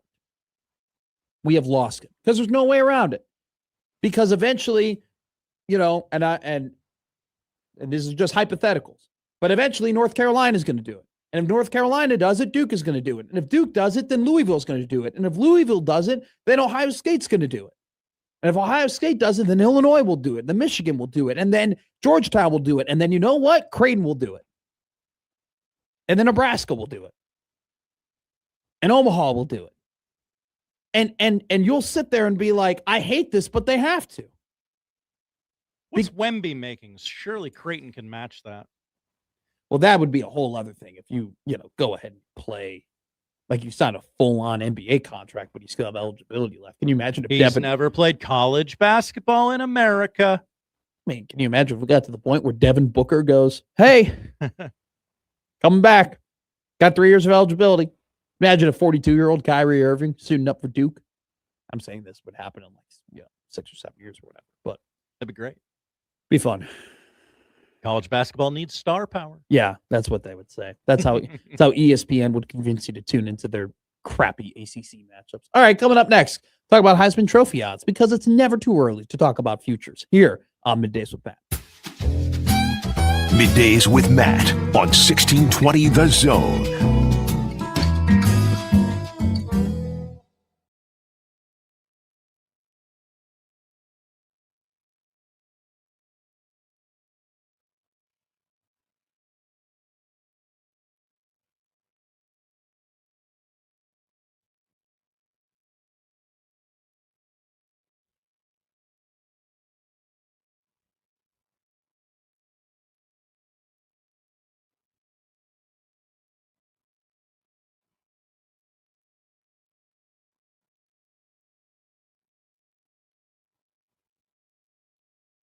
I'm Doug Nodgard with Equitable Bank. We know your time matters, so when you call us, we answer on the very first ring. That's our promise to you. We value your business and will treat you like a friend and neighbor, because more than likely, you are one. While other banks...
Now, back to Middays with Matt on 1620 The Zone.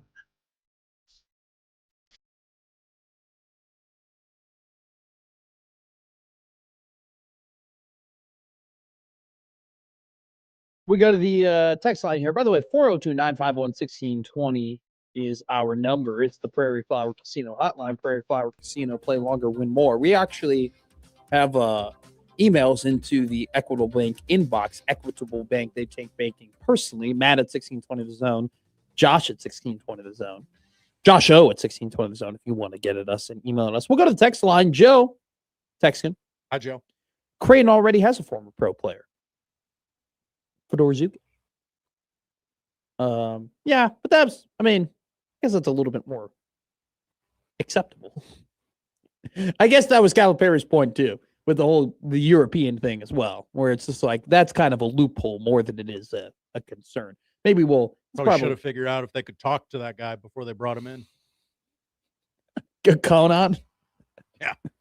That is kind of went under the radar that is a problem that you just, it is what it is, though. Nebraska football needs to start recruiting backup NFL D linemen who had eligibility left. Not bad. That'd be fun. If we had, dude, I'll just be done with college sports if it gets to. I think like there's a charm and a beauty about college sports that isn't necessarily about it being the best product. Because if it was about it being the best product, wouldn't you think that like AAA baseball would be the next most popular thing in Major League Baseball? Like if it was about it being the best product, wouldn't the G League already be more popular than college basketball? If it was about the best product, wouldn't the AHL be something that we talk about as opposed to Gavin McKenna playing at Penn State? Like, no, like there's a charm, there's a beauty, there's something. It's not necessarily about it being the next best players. It just college football kind of just, and college sports in general, just hits a part of your heart and pulls at strings that, makes it different, that makes you love it. It's not necessarily about it being the next best product, because then all of the minor league sports would be overly popular, but you don't give a damn about the minor league sports until you find out that a prospect that all you've been told is that they're really good is coming up to your pro team. But what you do give a damn about is Creighton and Nebraska and Omaha. And it's not necessarily because it's the next best thing in terms of product. It's because, it just hits you a little differently. And when we go ahead and we start removing the things that, hits your heartstrings in a different way, then we lose the plot. John writes in, my name isn't Joe. I'm sorry, John. Chris writes in. Hi, Chris. Are you sure it's Chris? It's Chris. Okay. The Score mobile app chat went ballistic when Nebraska didn't cover 10.5 and held the ball for the last 20 seconds. I'm sure that was a bad beat. There are a lot of people text me it was a bad beat. Oh, the 480 writes in. 480. Matt, in no way, shape, or form is Unreal about how smart they are. Instead of trying to be edgy, how about work on not sucking on the radio? Well, thank you for listening, 480. I really appreciate it. Especially in Arizona. By the way, I'm not being edgy. I'm just making an observation. It's been a whole lot about how it really has been how great of a booker, an idea guy, Triple H is, and not necessarily about the ins and outs of what's going on. But, I sort of get the sense that everyone around him might be an idiot. Everybody around him tells him how awesome his idea is. Yeah. That's all I've ever heard anybody say is, "Oh, that's awesome, Hunter." Has WWE ever had that as a pattern? That led them down a dark and terrible path. He called Jelly Roll a sloppier Dusty Rhodes. Okay? That was an actual sentence that came out of his mouth. Are you kidding me? Are you joking? Dusty should be rolling in his grave finding out that they looked similar at one point. They were, all he's saying is that they were both fat and threw punches that had a little jive to them. Calling one of the most important and influential wrestlers of all time a sharper jelly roll is a wild-ass statement. So, it was about him being smart. Let's look at the Heisman Trophy odds. We get a great text in from our friend Michael. I'm Michael. Michael Severe.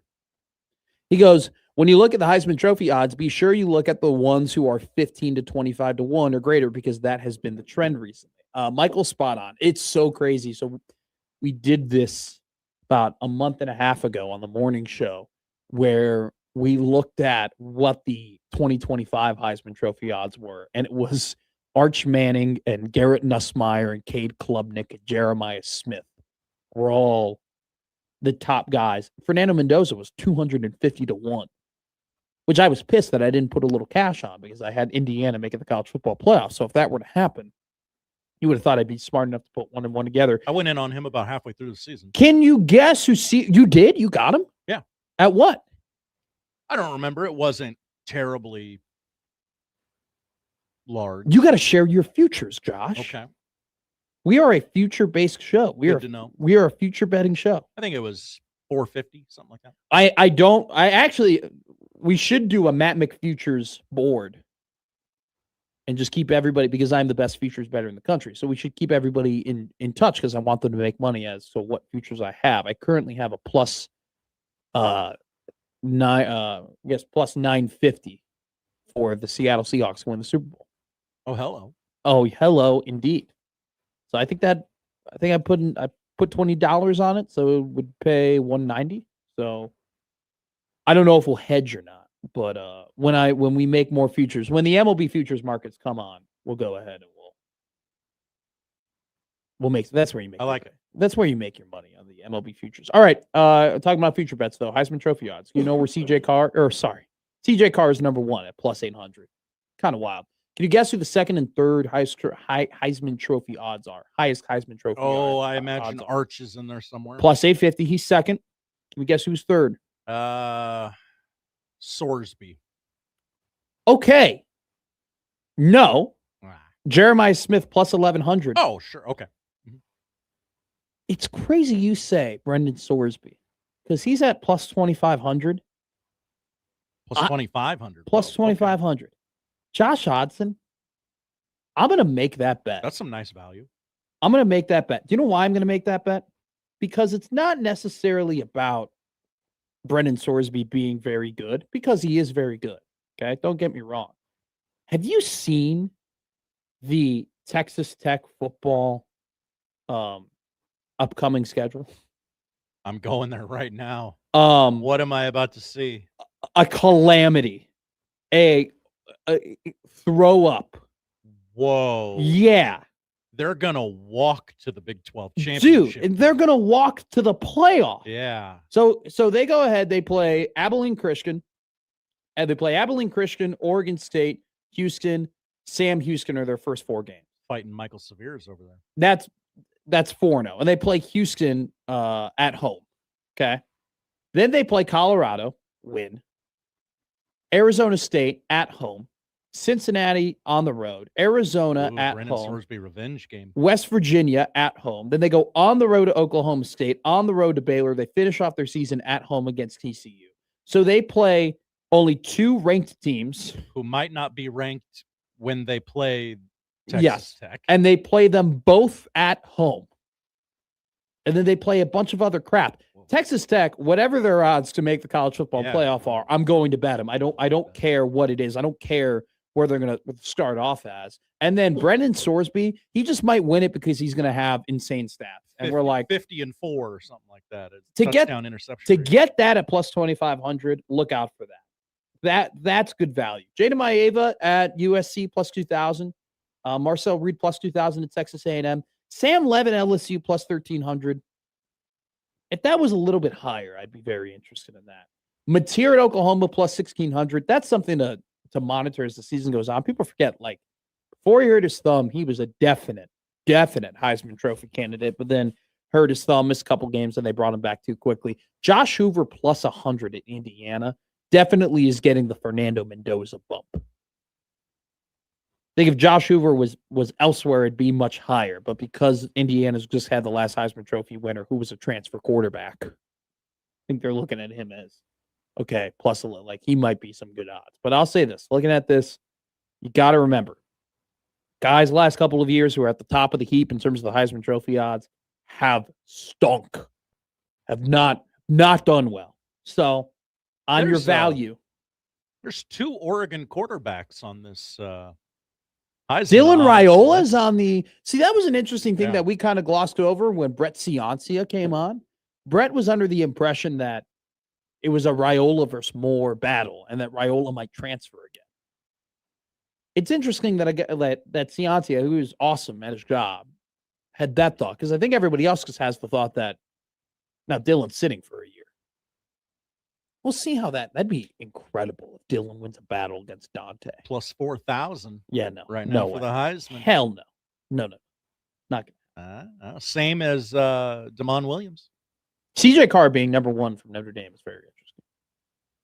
Very interesting. So Patrick Placat goes, that Dampier fella ain't too shabby of a look. Eric Dampier? No, Devin Dampier. Oh. Travis in the YouTube chat goes, Calandria Heisman confirmed. Are you able to find his odds on there by any chance? Oh, that's a good question. Bear with me here. I'll bear with you. I'll bear down with you.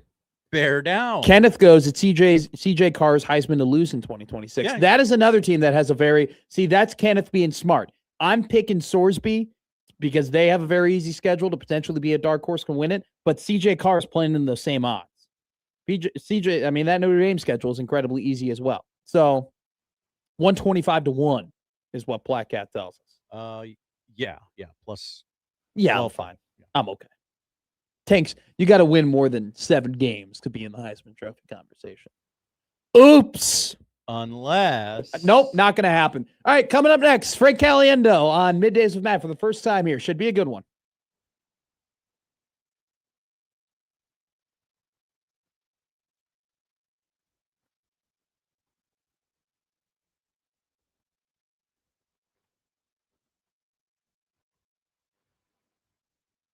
$16.20 The Zone is on location Friday, January 30th at the American Cancer Society's Hope Lodge, Nebraska. A free home away from home for cancer patients and caregivers traveling to Omaha for their life-saving treatments. For details, listen to 1620 The Zone and visit cancer.org/pinkout.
Now back to Middays with Matt on 1620 The Zone.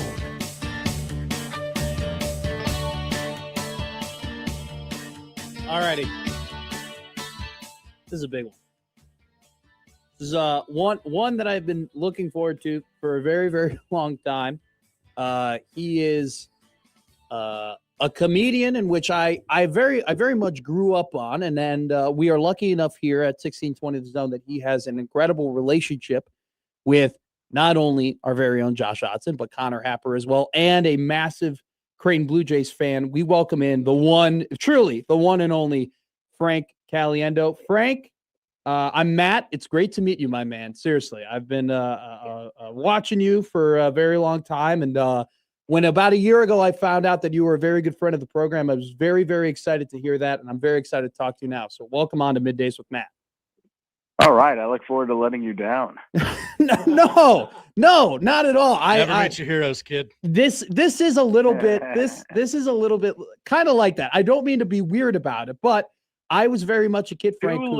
Too late. I was very much a kid who grew up. I didn't watch like cartoons and SpongeBob SquarePants and like the Disney Channel. I grew up watching ESPN and Sports Center and all that stuff. And this guy would always, pop up with a lot of makeup on and start doing impersonations of the sport people I very much care about. And then I found out what YouTube was, and started watching you and admiring you. So this is really, really cool. But before how old are you? How old are you? 11? I'm 20. I'm 23. Oh, gee, yeah, that's young. Jeez. But that's what we tell them. No, that I hear it every day. I make one of my unintentional skills is making people feel really old, and I come by it honestly, but I feel very bad about it. Listen, buddy, I don't need you for that. But before we get into things, you were at the game yesterday, Xavier versus Creighton. How was that? I mean, what an ending, man. Pretty great. I didn't think they had a chance at all. I thought I don't know what. Maybe you can look it up, but Xavier was shooting over 50% from 3-point, maybe 55. I think they hit that. I think they were shooting 60. They shot Max say something about 65%. They shot 57% from the field and 50% from three. What about in the second half? Was it 65% in the second half? In the second half, they shot 65. Good job, Frank. They shot 64.7% in the second half. They scored. I round up. Yeah, me too. But it was ridiculous. And the ball was just, Xavier had the way that seems they're coached. It's kind of to reach out and throw the ball off the glass from the side. It was really pretty amazing. And without a Ryan Kalkbrenner type in the middle, you just see an arm go to either side and a nice kiss off the glass. And they were really good at the guards and forwards. So it was pretty amazing to watch how much the ball was going in. I thought Creighton was struggling a little bit in terms of putting the ball in the hole till Zugi hit a couple, 2 or 3 threes. He hit 3 threes.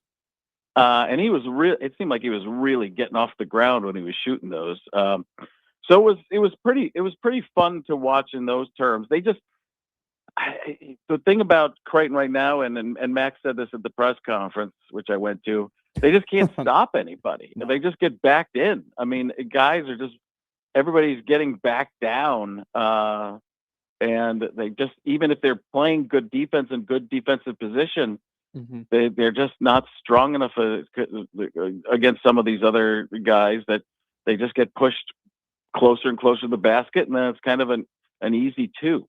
It's one of those things too where it's so disappointing in a way, Frank, where it's just kind of like that's a problem they have now, and they've had it since November.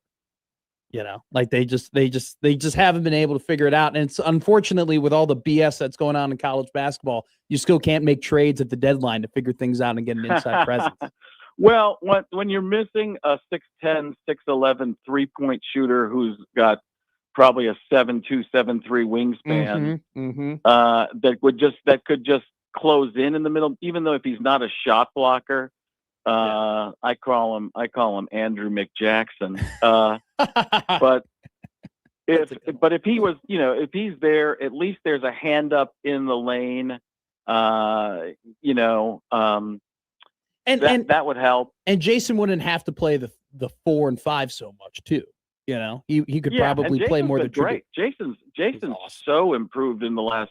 I mean, Jason's one of the Jason Green is a classic Creighton type of player. Every year he gets 3 notches better than you think he can. I love that. And now he can shoot some. He's always had a nose for the ball and get rebounds. He's got some nice moves under the basket. So you put that all together, you've got a really great developed college player, and that's it. That's hard in this day and age. There are not a lot of those, and that's what I loved about Creighton when I first came to see what it was all about. Yeah, because I'd heard about it before. And I'm like everybody else. I didn't know where Creighton was for years. People would be like, what city's that in? Omaha. Well, what state's that in? So it's interesting to see Mac be able to keep some of these guys as they develop and go along the way, where that's just not the way the college basketball works for the most part. Yeah, it's now I got to ask you this, you know, so Swartz makes that like crazy, you know, gets his own rebound off the top of the glass, but the play after that, I feel like we're going to forget. Have you seen a full court heave better than that? Did you see that pass all the way to the rim? No, that was a tippable. I mean, that was a tippable baseball pass. That was unbelievable. That was surreal, and it got kind of lodged in the backboard rim kind of thing. It was it was 0.6 on the clock. The one thing that would be really tough is it seemed to still have like Nolan Ryan type momentum on it. It did. The ball seemed to be. I didn't watch it in replay. I just saw it live. Yeah. It kind of felt like it was going in slow motion and almost rising like a wiffle ball as it was going toward the basket. So very surreal how that stuff went. I mean, the key, the big thing is, follow your shot. Yeah. Miss a free throw. Don't pout. And Swartz said, he saw it going off right. He did. It was a scramble for the ball, and he just wanted to get fouled. Yeah. And I don't know if he meant to hit the backboard or not. It looked like he tried to hit the backboard to me. But he did what Xavier was doing to them all night. Nice with the kiss. Yeah. Now I got to ask you. So I led you in here, Frank, with telling you I was a big fan of yours, growing up and everything like that. And I have some, I have definitely a Frank Caliendo Mount Rushmore of videos that I watched and whatnot. And some of which come to mind are, Todd McShay ranking coffee, and trying to tell, Mel Kiper ranking coffee to Todd McShay. Todd. Iced coffee, spillable in your lap. That's always a good one.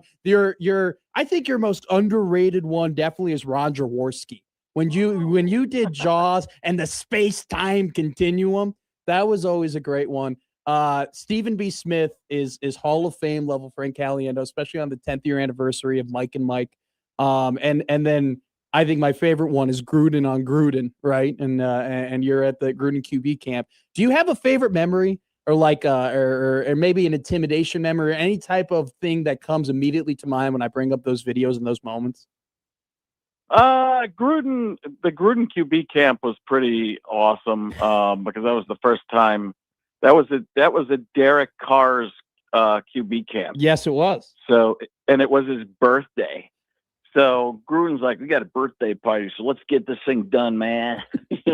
And I'm used to comedy shoots and TV shoots. You shoot stuff over and over and over. We just did that. We went and rolled because that's how he does it. So we did that. I went back and forth with the Gruden thing, and the thing about John is he gets the silence in it. Like he didn't feel like he had to talk the whole time. Like sometimes people think comedy just needs. It was just a bunch of nodding at each other for a while, and it was really, really great. And it did help that Derek Carr was kind of hitting, laughing in the wings behind us. Well, I was incredibly sick that day. Really? I almost wasn't going to go. Yeah, I got on a plane from Arizona to Tampa, actually to Orlando, because that was the set. There was originally his office is in Tampa, and then they built that QB camp set to look exactly like his office at Wide World of Sports in Orlando. Mm-hmm. Okay. So we did that there. So we wouldn't watch Derek Carr throw a little bit, but I almost didn't get on the plane. I was so sick, but it was the only time I could do it. So I'm a trooper. I'm a soldier. Yeah, feel totally free to pat yourself on the back during this interview and anytime you're on Middays with Matt. I think the best part too of the one part you forgot about that is you're watching Louisville tape with him. And you're like, let me tell you what, man, he turned a basketball team into a football team. And Gruden kind of was, he was like, what do you, no, man, it's just Teddy Bridgewater, man. Like that was watching that tape was funny. He goes, that's Teddy Bridgewater. That's a basketball school. Wait a second, you tell me that he turned a basketball school into a football school? I don't think that could happen, man. I think another one too, like we always hammer in on the ESPN ones, but you were with Fox. You would do the whole panel. Did anyone ever has anyone ever told you that your Howie Long was really, really good? Like that's not one you get a lot, but I feel like your Howie has always been great. It's all right. It's just that I look like a monster, look like Frankenstein when I do it. I mean, I think it's kind of, I think it's just a whispery kind of serious thing. I don't even remember how I did it. It's been a long time since I've done a Howie. So, because everything's really based around Terry just going, I don't know. I don't get it. I don't know what we're talking about. Come on, Frank. I feel like your Terry seemed like the easiest one for you to do because it was just a lot of like screaming and saying a lot of nonsense. Yeah, it's hillbilly nonsense. It is. There wasn't a whole. Now I do want to ask you this, like, so you have a great video of like talking about like how you do your impressions and stuff like that, and you mentioned that like it's not about the voice, it's about the mouth, right? Like moving your mouth the way that the person you're trying. The mouth tells you how the person talks. The eyes tell you how a person thinks. Okay. So if you do, the shape of the mouth will a lot of times give away how the person forms words and even sentences and puts them together. And it'll help you figure out how they say vowels or consonants a lot of the time, because that affects everything. You can watch somebody's jaw too. Sure. And it'll tell you where some of the sound is coming from. Was there one? Has there ever been one where you're like, man, you had it right away? Like it was just like the first time you looked at it, you're like, I got this. This is done. Probably early on with like a Jay Leno, I just jutted my chin out and was like, "Hey, how would you like some nacho cheese flavored Doritos? Crunch all you want? We'll make more." Then it turned into Beaker from the Muppets. But it was, there's some of those early ones there were things, but most of the time it takes a long time to the process of just trying to figure it out. And there's somewhere I can say a couple words and then I don't work on them hard enough to try and figure out how to do a lot more with them, because it's really. I always tell people I use a lot of impressions like a producer on a radio show would hit a sound effects button. Okay. I kind of like that. That's my favorite way to use them, but some of them I just, take into long form. In my act. It's different on TV with sketches. You have to stay in the character longer. And usually it's just like a boot camp that week. If I've got to get somebody, I got to just work on it to try and hopefully make it good enough for TV. Sure. It's funny. It's funny that you mentioned that about like having like a couple words that you can do. Cause okay, I do a Gruden, but I don't do a Gruden. I do a Frank Caliendo doing a Gruden. Okay. Like cause I learned. There's a lot of people doing that. Yeah. No, I know I'm not unique in that word, but like I'm better at it now, but it used to be, I always had to lead in with the, let me tell you what, man. That was always like, you could not do a Gruden unless it began with those 4 words. Well, it's the easiest. It's just a phrase that gets you into it. Yeah. So there are these like types of phrases for almost anything. If I'm going to do Tony Romo, I'm going to go, I call it revving up the Tony Romo mobile. Sure. or the Tony Romo-mobile. Oh, Jim. So, or a Jeff Goldblum. Yes. What? Wait a second. Here we go. Like all of them lead into something. Robert Downey Jr. Okay. So here's the deal. Like those things get you into the cadence. Yeah. That you can then just continue with. Your Ruffalo's the I'll same tell way you what, too. man, a lot with Gruden. Yeah. And the knock on wood if you're with me, man. That's enough. That's his whole thing. I mean, when I went to talk to the Raiders, when I went to talk to the team in Arizona, that was the first time I'd even heard it. That was before they started showing it on Hard Knocks. Like, knock on wood if you're with me. And I was like, that's ridiculous. Frank Caliendo joining us on Middays with Matt. Frank, frankonstage.com is where you get the tickets. You're at the Funny Bone this weekend. You added a late show tomorrow, if I know what day of the week it is. Yeah. 9:15 is the start time for that. That's your best chance of getting in to see Frank this weekend. We got some people in our YouTube chat here on the show asking, like, what is your show? Is it you doing impressions for an hour or what? Is it stand-up? Like, is it a blend of both? Like, what do you do? Yeah, it's Frank? a blend. I make observations and then kind of sometimes we'll act them out with the impressions. There's stories and stuff too. But for example, like an actor, like an Al Pacino, they teach you in acting to be curious. Mm-hmm. So Pacino takes that to the next level. Like you could flip a white light switch and be like, wait a second. You flip a switch over here and a light goes on over there. Whoa, this is sorcery. So to me, it's about making observations of people. And then once I've set up a little bit of a reality, my own personal reality, I kind of call back to the different things and talk to myself in the characters. It's not the old school vaudevillian type of, what do you think if this guy did this? There's actually some thinking behind it, although there's not as much thinking as there used to be.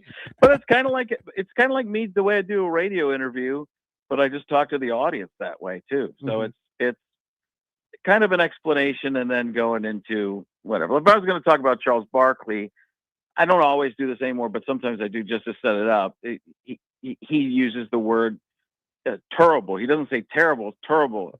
Like, you try to play Scrabble with Charles Barkley. He puts down TRBL. You're gonna argue with him that? No. What's that? Terrible. What's that mean? It means horrible. What's that mean? It means really, really bad. It's terrible, horrible, knucklehead like this conversation. So it's that kind of stuff. I feel like you do comedy a lot like how you do the Madden, right? The teams that are playing today are the teams that are winning today, and the teams that aren't playing today are the teams that aren't winning today. You just let it go. Well, yeah, it's basically this how they teach you to do a speech in middle school. Tell them what you're going to tell them, and then tell them what you told them.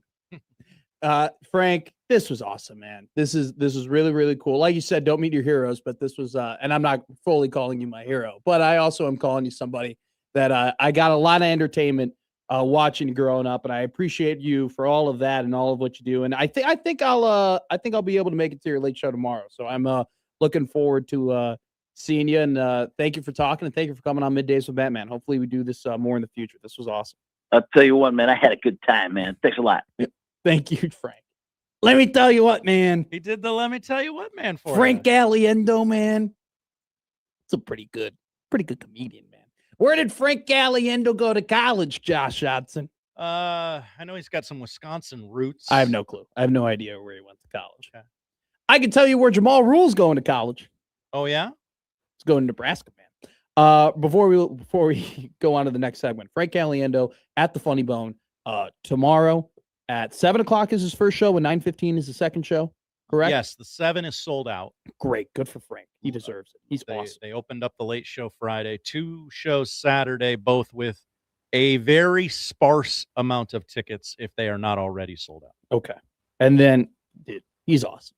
If you don't know who Frank Caliendo is, he's everything I just described him as. He is a master of impressions, but also incredibly clever and awesome that you have and Connor Happer have the relationship that you do with him. And that first 6 minutes of the interview, man, he talked about the Jays, man. He's a ball knower. He is he's been around sports his entire life. So great guy, great comedian. So happy to have him on here. Coming up next, we are going to keep talking about the running back room because for whatever reason, and not for whatever reason, for a good reason, I'm obsessed with it. Then Andy Kendi up at 1:15. We got a lot more to hit on here on Middays with Matt.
Now back to Middays with Matt on 1620 The Zone. Couple updates from across sports here. The Cowboys are zeroing in on Christian Parker as their next defensive coordinator after he had a really good interview on Wednesday. Parker was Philadelphia's pass game coordinator in 2024. So how does Josh Peterson feel about this? Cowboys making a run at a Philadelphia assistant. Other big news here, and we're actually going to get into this topic in a little bit, so it kind of adds to some thoughts I was having. I was having some thoughts about things. Jesse Minter is the very widely regarded and wanted coordinator of the LA Chargers. He was scheduled to have an interview with the Cleveland Browns today. He is not there. He did not show up. Mary Kay Cabot of Cleveland.com reports that Mary Kay reports that the head coaching, he was scheduled to interview the head coach job today. He's not coming, likely because he feels like he has other head coaching opportunities that are more certain. And Yikes. Albert Breer retweeted, Jesse Minter was with the Raiders on Tuesday and the Ravens yesterday for second interviews. He was also set to have a second interview with Atlanta before they moved on from Kevin Stefanski. So it seems like, once again, swing and a miss for the Cleveland Browns, who cannot find their head coach. Mike McDaniel would rather be the Chargers offensive coordinator. That's a better job than be their head coach. We will talk all about that and other opportunities. Also, another thing that happened about 45 minutes ago, the Bills completed an interview with Brian Dable for their head coaching position. I don't like that. So can Dabes end up being the head coach for the Buffalo Bills, where he was the longtime offensive coordinator, where he was able to earn a head coaching job with the New York Giants, which failed spectacularly? Was it his fault? Not totally. Feels like this guy's failing up.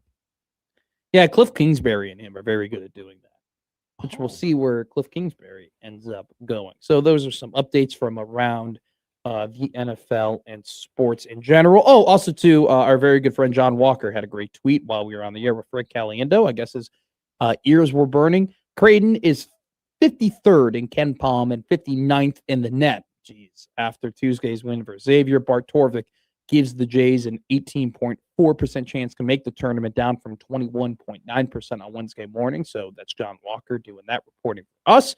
A little fact here, before the St. John's game, Creighton was 41st in Ken Palm. They then moved to 41st in the net. They then moved to 47th after that shellacking.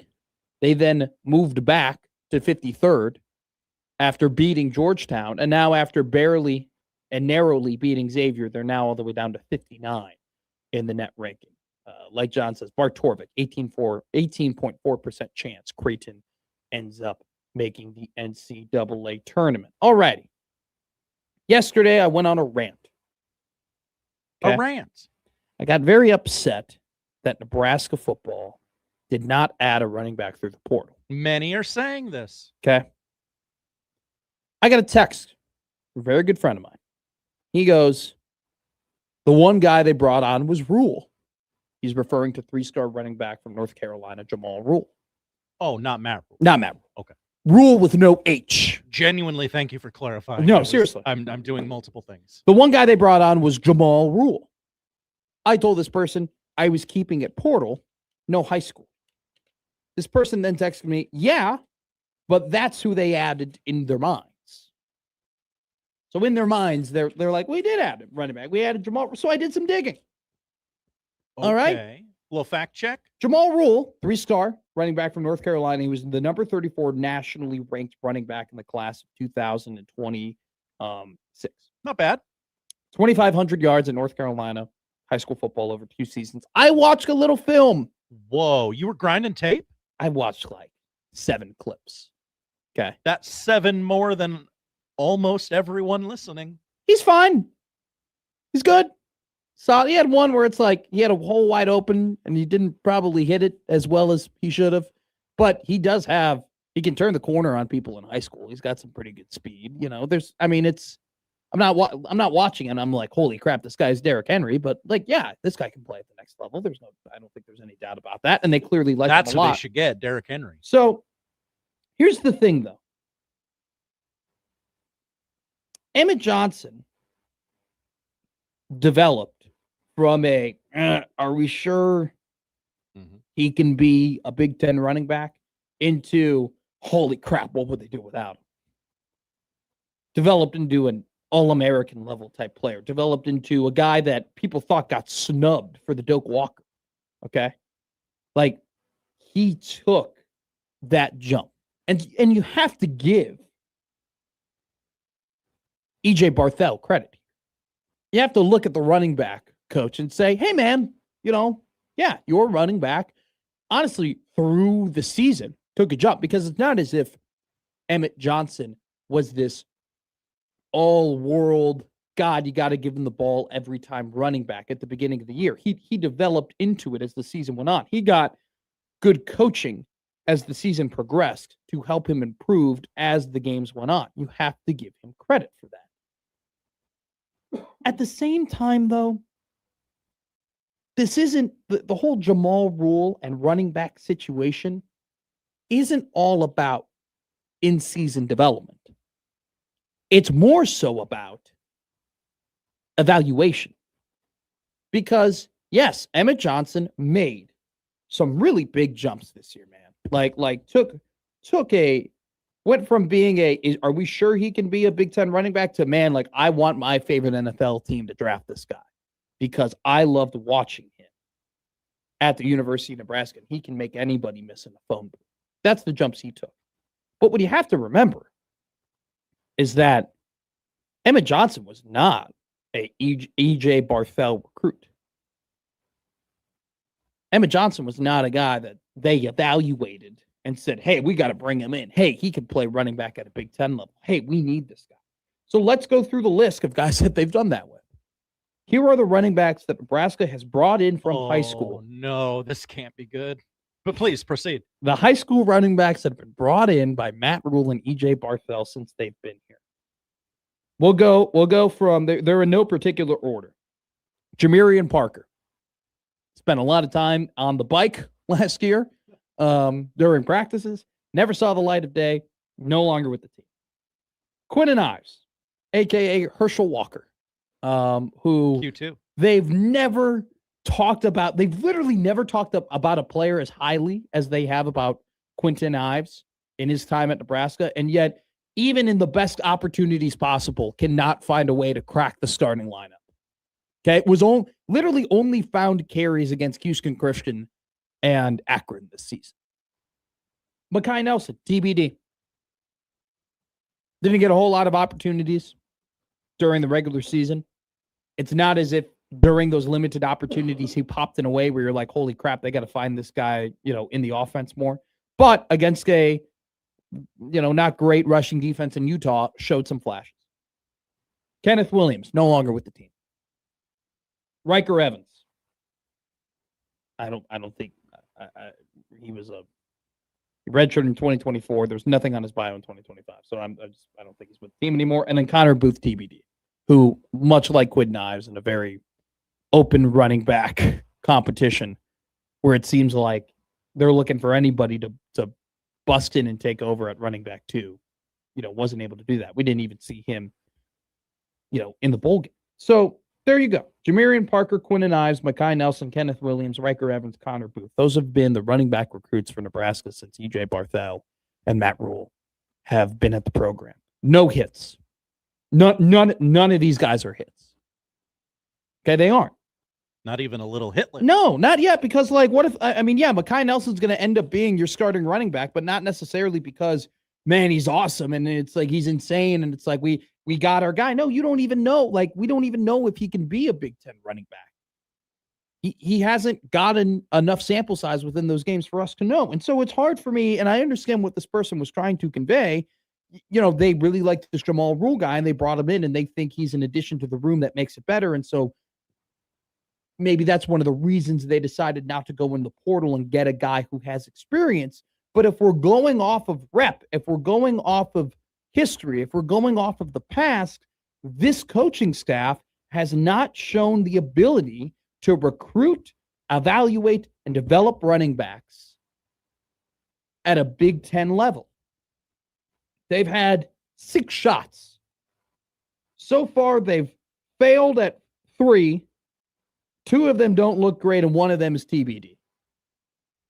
So when I look at Jamal Rule, I don't think you can blame me for having doubt in terms of this team's process of their ability to do that. And also, too, what you have to also take into consideration, people, is that, yes, Emmett Johnson ended up hitting. Emmett Johnson ended up developing.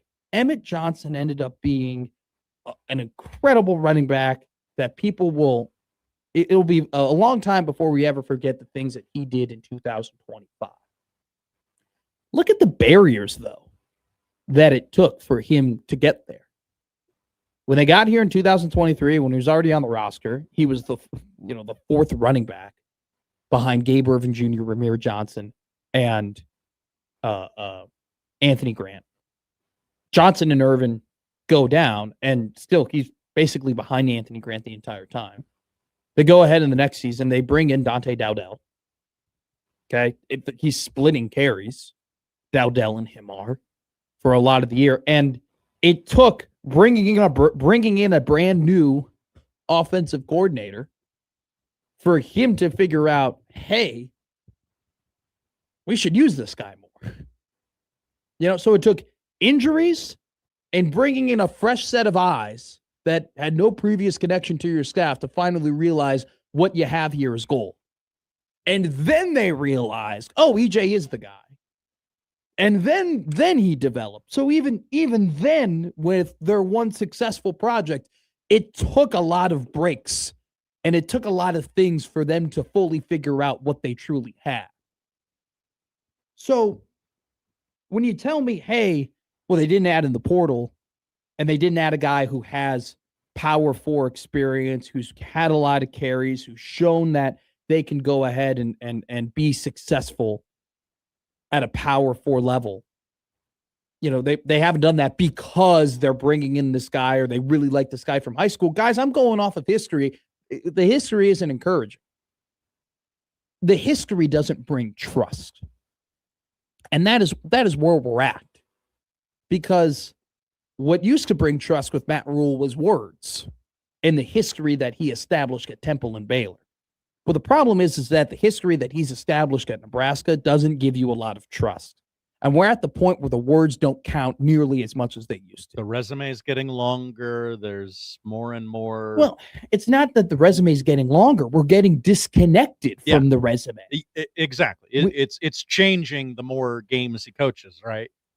Baylor's further and further away with every day. Temple's further and further away with every day. And let's be real here. It's been 7 years since he's had a successful season. You would not call the last 2 seasons successful? I would not know. I would not call. I would not call. I mean, just wanted to get you on record. 6-6. I wouldn't call that successful. I would not call 6-6 season successful. And I would not call this season with. I imagine he would agree with you. I would not call this season with this schedule that they had and the excitement that they had and the optimism that they had successful. I would not. And okay. Maybe if Dylan gets hurt, sure.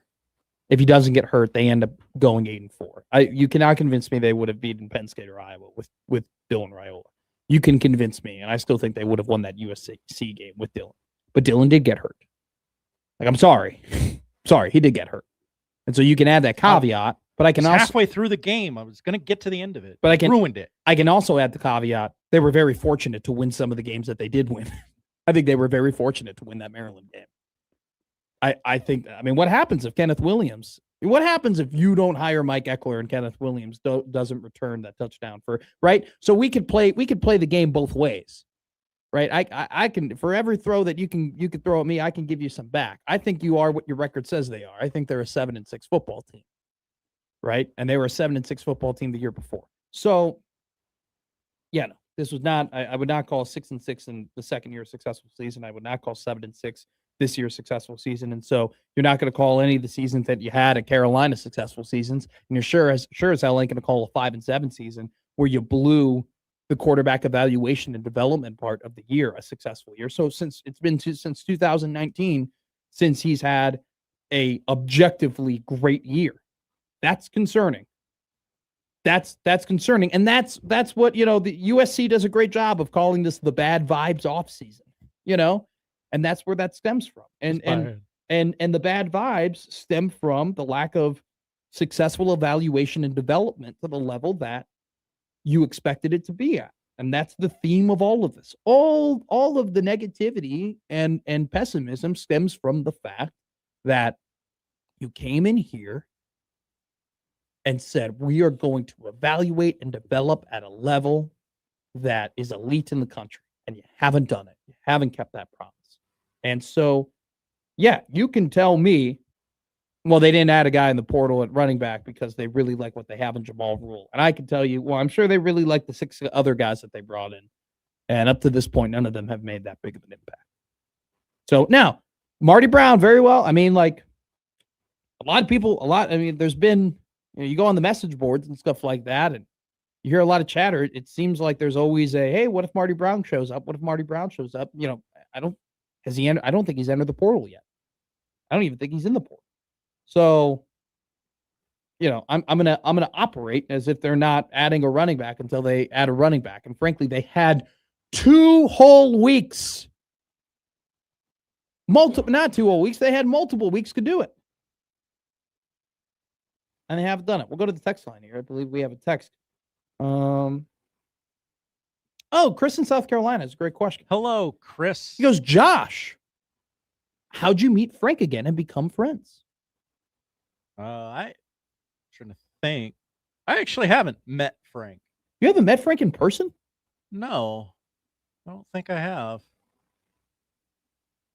If I have, I've forgotten it. I just reached out through his website. He was coming to town, wanted to get a big guest for the Super Bowl years and years ago, and I tried, and he's like, I assumed he had like a media contact, like a lot of big name comedians do, and he didn't. He just said, "Yeah, here's my phone number. We can text each other. We can figure it out," and we did. You did figure it out. A Miami running back did enter the portal, not Marty Brown. Gerard Pringle Jr. What a name. Got to get that guy a Pringles endorsement. He was a freshman. He's entered the portal. So, I don't know. I looked up Marty Brown transfer portal. Haven't seen anything. Haven't seen any reports on Twitter either. Actually, let's go here to 24/7. So Nebraska could go get Mr. Pringle Man. I at this point, I think everything that's been communicated is that they're done. But they could. Hypothetically. Okay. I mean, they hypothetically could get anybody, but they've decided not to. Is Mr. Pringle Man going to Millard South? No. Are you sure? I actually don't know. Don't have boots on the ground sources in that regard. So I actually couldn't tell you. But as of this point, I'm on 24/7's 2026 Miami transfer portal log, and Marty Brown's not in there. And so there are a lot of people who, can tweet things and say things and whatever about Marty Brown potentially being an option. Well, he's not in the portal yet. And what? They got a 3-day period, right? So today would be the day. So we will see. We'll go to the YouTube chat here. Travis, they fell short of my measurement of success in 2025, but I also reject the notion that the last 2 seasons were failures. I mean, I say they weren't successful. They weren't successful. Going to bowl games when you hadn't for a decade is not a failure. I'm not going to call it a failure. Right. But when you have the record in November that you had, and you lose the games once again let's go back to 2024, guys. They lost very close game. Like, they were kind of the same old in terms of the games that they lost. Close games, overtime games, like the whole chasing 3 thing. Well, they still didn't do a great job of chasing 3 and accomplishing that. Now, I'll give them a ton of credit. They won close games in 2025. And that is an accomplishment.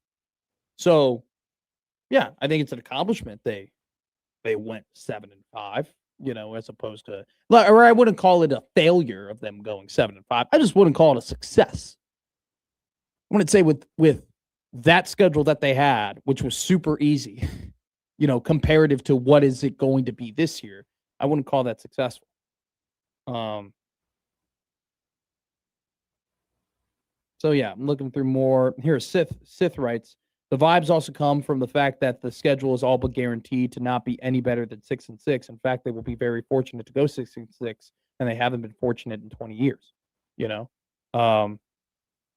Travis writes in, yeah, disappointing and falling short of being successful. I think there definitely is a gray area, you could say, between success and failure. But the fact is that, to your point, Josh, and this is kind of the point of it all, you're 7 years removed now from having that success. That's tough. That's tough. That's hard. It's hard to put faith in.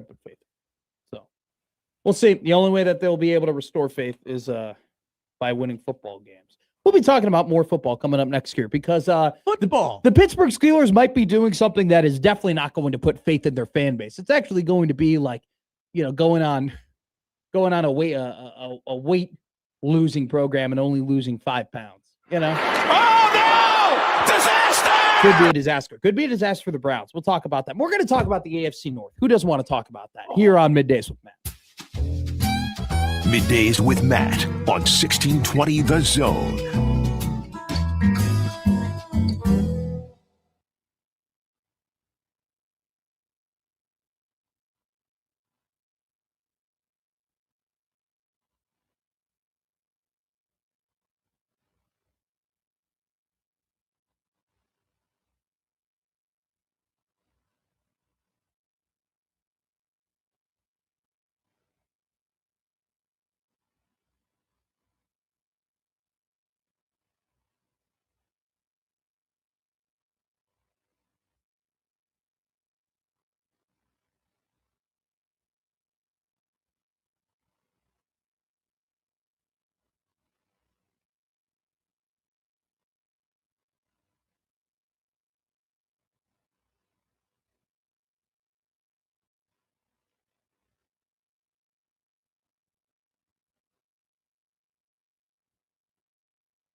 It's tax time, y'all. If you want to file free, this next one's for you. Now taxes is so free.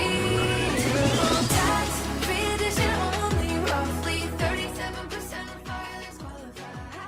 Simple form 1040 returns only. How this is tax. Love that jam. Up next, commercials. Enter your TurboTax free edition. See if you qualify at turbotax.com/free. No schedules except for earned income tax credit, child tax credit, student loan interest, and Schedule 1A.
This season, when the Creighton women's basketball team hits the road, you can hear all the action on either AM 1180 or News Talk 1290 Coil. Creighton women's basketball away games all season on AM 1180 and 1290 Coil.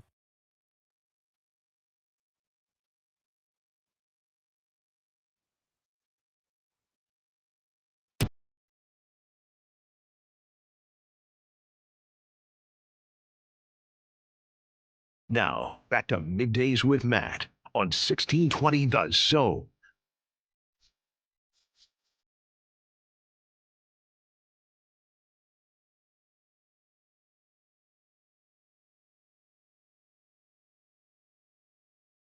Tough game yesterday for the Omaha men's basketball team. They were at home taking on South Dakota. They were coming off of a good win on the road against Oral Roberts, but unfortunately yesterday at home, 68-64 is the score. They dropped to 9-12 on the season. Tough game for sure. Paul Jabay, who I believe joined in the, I don't know if he joined fully in the second semester, if he joined in January, but he joined later in the season. He was a late transfer addition. He had 22 points yesterday, but just couldn't get anybody else going. Grant Stubblefield, Tony Osborne, Lance Waddles, all under 10 points yesterday, and just a pretty tough offensive performance in general for Omaha, who end up shooting 44% from three and end up going, 44% from the field and 1 of 19 from three. They only made 1 3-pointer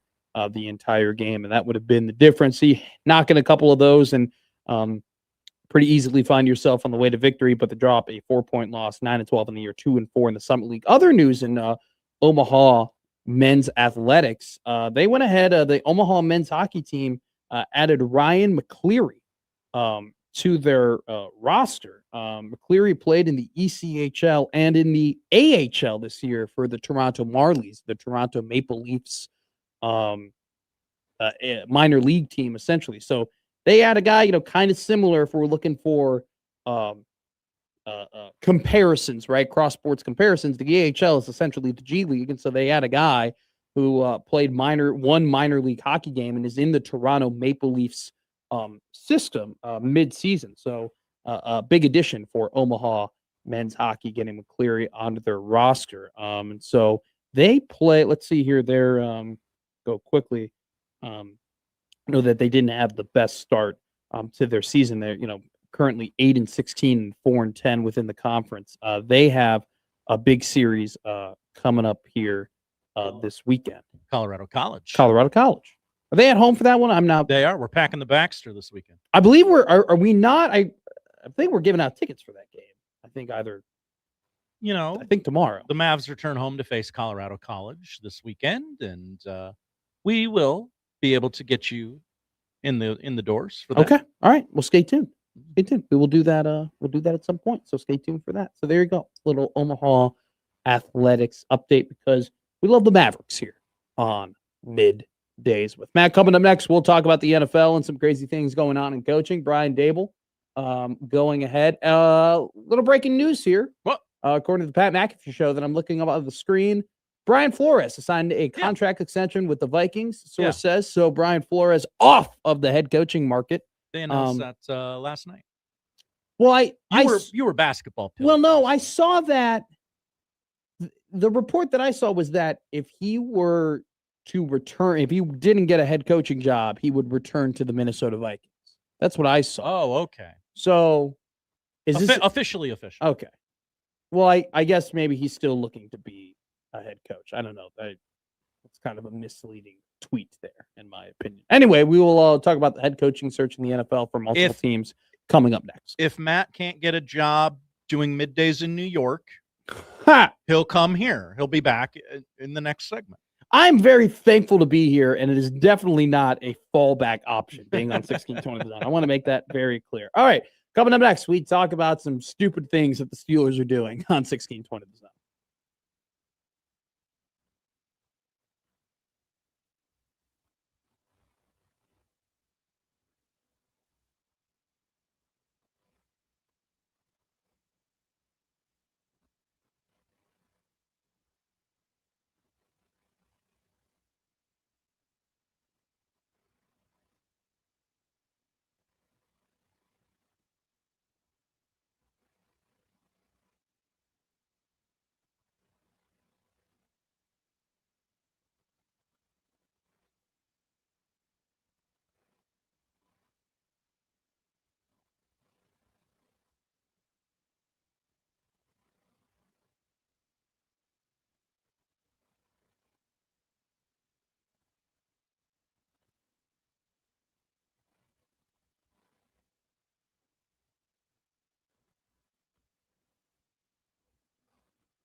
Now back to Middays with Matt on 1620 The Zone.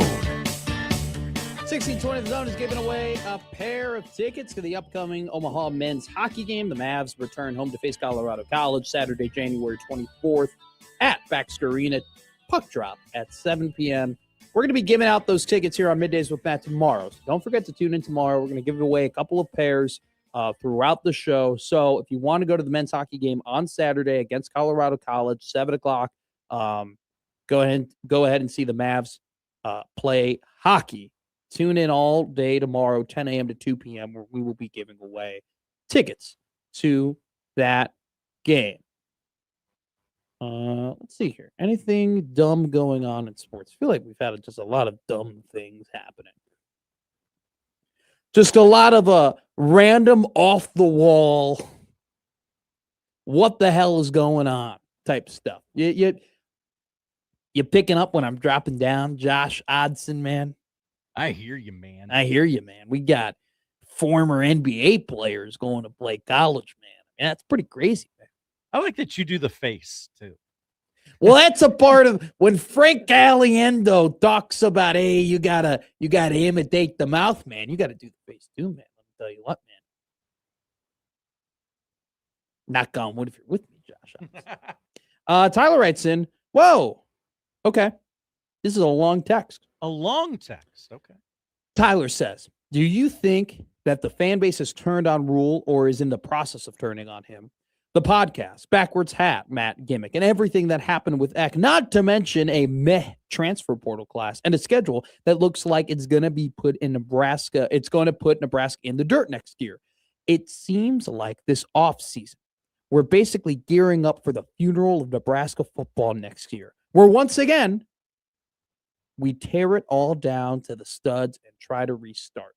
Tyler kind of hit it on the head. Kind of hit it right on the head, man. Like, yeah, that's exactly what's happening. I think people were very amped up for this year. Definitely not to the point of like, Josh Peterson has talked a lot to me about like 2019, how when that 2018 Iowa game ended, they wanted to play they wanted to play the next game tomorrow. Like they wanted the season to happen right away. And I thought last year we didn't get that vibe from the team heading into 2025, but we got a very positive vibe. Like people were very excited. I mean, look, we look at this board. A lot of people picked 8-4, 9-3, and I think you got excited about, hey, you're returning a lot of guys at the offensive line. Dylan can take a big step this year. Hey, you added some interesting pieces from a wide receiver position. Hey, the secondary is going to be returning a lot of dudes and potentially be a strength. And you know what? Like, let's see what happens with Cam Lenhart and Riley Van Poppel and Elijah Judy. Can they take the next jump? Can this D-line step up? And I think there was a lot of really positive things going into that season. And then kaput, you go 7-5, you don't meet expectations, and you get your butts whooped in the last 3 games of the year. And that set people really the wrong way. And a lot of people lost trust because of the end of the year and the lack of development throughout the entirety of 2025 from the team as a whole. And then adding on top of that, I think they had a good transfer portal haul, but they didn't have a good enough haul for you to say, all right, sins are forgiven. They didn't have a big enough haul to the point where you're like, holy crap, man, they got who? They did what? They acquired this guy. How'd they get this? They beat out this team. They didn't really do that. So yeah, I think that, from an outside perspective, a lot of the things that you thought were going to happen haven't happened yet. And then on top of that, they didn't do enough flashy things, maybe a lack of a better term, but like, they didn't do enough flashy things for you to be like, okay, no, they've wrote wrongs. No, if anything, they did the opposite because they lost the best coach that they had on the roster or had in the staff. They lost Mike Eckler. That guy was awesome for what he did. And his coaching earned wins for Nebraska football. How many coaches can you really say singularly on the roster for Nebraska football last year earned you wins? Not many. Not many. But they lost that guy. So, yeah, I think that this is the offseason where you're like, well, why would I trust that players are going to develop at a super high rate when we've been doing this for 3 years and that hasn't happened consistently enough? Why should I get super excited about a transfer portal class that's ranked 31st in the country after you told me for weeks at the end of the year how you're going to be able to compete with the top teams in terms of getting portal prospects? Well, you didn't. You didn't accomplish that. There were 30 other teams who got more talented guys, according to the experts that you did. So, and then on top of that, you lost one of your best coaches. That's not reason to get excited. And that's not, when Tyler writes in, I feel like the fan base is turning on Matt Rule. Are they turning on Matt Rule, or are they they're not gravitating toward it anymore? It's hard to gravitate toward a team that got their ass whooped the last 3 games of the year. It did not have a very successful offseason. We gave our grades yesterday. I gave it a C. Josh Hodgson gave it a D-.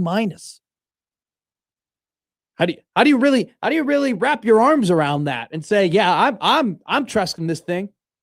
How do you look at a schedule where you play Illinois, Iowa, Washington, Oregon, Indiana, and Ohio State and say, yeah, after failing to go 8-4 last year with a very favorable schedule, they're going to go ahead and be able to rattle off a couple wins against those teams? For me, it's all of it. It's like, okay, you say something and it doesn't come true, but that's okay. Coaches do that. Like, I can live with that. It's you're a different personality every month. The new gimmicks every month. The new gimmicks, the podcast. You're very front facing. Yeah, which I get it. Yeah, but I haven't. You know what? And I'm not trying to act better than anybody when I say this. Like, I've only ever just worried about the product on the field. Like, I've never really been bothered by the whole podcast and everything like that. Like, that's never really irked me. See, it didn't bother me at first, but then the lack. Oh, I totally understand the lack of results, and then you add in, are you focusing too much on that and not enough about the field? Which I get that. I don't think he is. Yeah, but it comes off as sure. That doesn't. And look, this is personal preference. If anything, it just doesn't bother me all that much. Right? I didn't think I was that kind of guy until it happened. Sure. Like, he can do a podcast. But I really, I don't blame anybody. I don't hold it against anybody when they say it bothers me that he does the podcast, because you could definitely be like, oh, but you pay attention more to the field. I think he still is. I think you can have that balance of things. I think you're totally capable of making media appearances, and we all do multiple things. Right? Exactly. And you should, if that's his break, let's say everybody needs to have a hobby to take their mind off of their work, right? Yeah. If being the media is Matt Rule's hobby, yes, it's more frontward facing. But if that's it, that's fine. It's just, I'm always going to come back to, you had a manageable schedule and promises you haven't kept. And they haven't kept some promises, and they did not take advantage of a manageable schedule. And I feel like, Josh, I can come off, I come off as negative on the team, but I feel like I'm not coming off as negative as much as I am just telling the truth. Like I'm just stating the facts. The facts is they had an underwhelming transfer portal class. The fact is they did lose their best coach on their assistant coaching staff. The fact is that, the guys did not take steps to becoming better football players that other programs were able to do. The fact is they did get beat really badly the last 3 games of the season. All of those facts are not good. I don't look at any of those facts and say, oh, I feel better. Right. And so you shouldn't feel bad about that. Right. You shouldn't feel like, oh, I feel like I'm being down on the program. No, you're just stating what happened, and what's happened hasn't been great the last couple of months.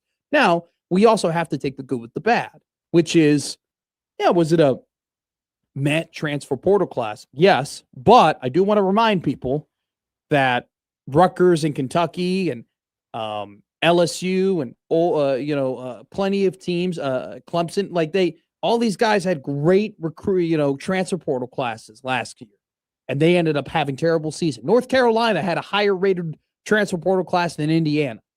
Right, North Carolina was a disaster for a lot of the year, and Indiana ended up winning the national championship. So rankings and ratings are everything. And when you go ahead and you look at the guys that they did enter the portal, I think there are more interesting pieces than non-interesting pieces. That's me being positive. I think they could very well have a very good offensive line this year. I think that Quasi positive Gilmore, Ja'Cory Barney, and Isaiah Hunter, that is exciting. I think Anthony Calandria is a dynamic football player. I think that they could, Dana Holgerson, the personnel that he has this year, undoubtedly fits more of what he's done, more the style of his kind of offense that could be good in the Big Ten than what they had last year. It better. I think once again, man, Danny Odom is going to be a dog man. Danny Odom is going to be could potentially be a star for this team. Keeping Andrew Marshall was really good. Dwayne McDougal is a solid add in the portal. Owen Chambliss is going to be your favorite football player on defense. Like there are, this 4-2-5 is going to be better for certain defensive linemen in terms of where they line up, on the line of scrimmage and be more suitable to their skills. Jeep Wade is for sure an upgrade at the offensive line coaching position. There's a lot of there's a lot of positivity there. There's a lot of, that's a very plus way of thinking about things. But what it comes back to is, okay, I thought that way before and I got. Like I've done this before. And those things didn't happen. The offensive line wasn't a strength. The D-line didn't improve. The quarterback wasn't dynamic. So it's the balancing act of people are less optimistic and maybe turning, quote unquote, turning on Rule, not because they're being mean or rude, but because getting got doesn't feel good. Believing something and being excited about something and then being disappointed is not a feeling that you want to have. Great point. So why set myself up to feel like that again when I've done it before and that was the result? So I think people aren't necessarily turning on Rule, but they feel more as if I'm willing to be negative and pessimistic and be very happy and very surprised by the results of the year, as opposed to be very high and excited and then feel negative disappointment. That's how I feel. That's how I think people are feeling. And that's kind of how I feel. That's my feelings on it. Real quick Scott, because some great text and thoughts, sparked more Husker conversation, but I did want to talk about this. Kind of adding to our point, right? We saw that Jesse Minter not interviewing with the Cleveland Browns to be the head coach of their football team. Let me tell you something right now. A lot of people are talking about head coaching hires and all that type of stuff and who's going where and what teams have won the head coaching hires and what teams have lost the head coaching hires. If we've learned anything here, especially in a thin kind of head coaching pool to pick from, who you hire at the head coach is very important. Man, you better not get that general managing piece wrong, though, because we've seen teams paying for it way more. Look at Atlanta, right? They go ahead. They did. D'Amico Ryan was Raheem Morris was not the guy. Was not the guy for Atlanta. Okay. But they have acquired really good talent. They have a talented team. So people go ahead and be like, oh, I want to. Kevin Stefanski says, oh, I want to be the head coach of that team because they got a lot of talent, right? Kevin Stefanski was considered to be a good head coach in Cleveland, but no one wants the Cleveland job. Why?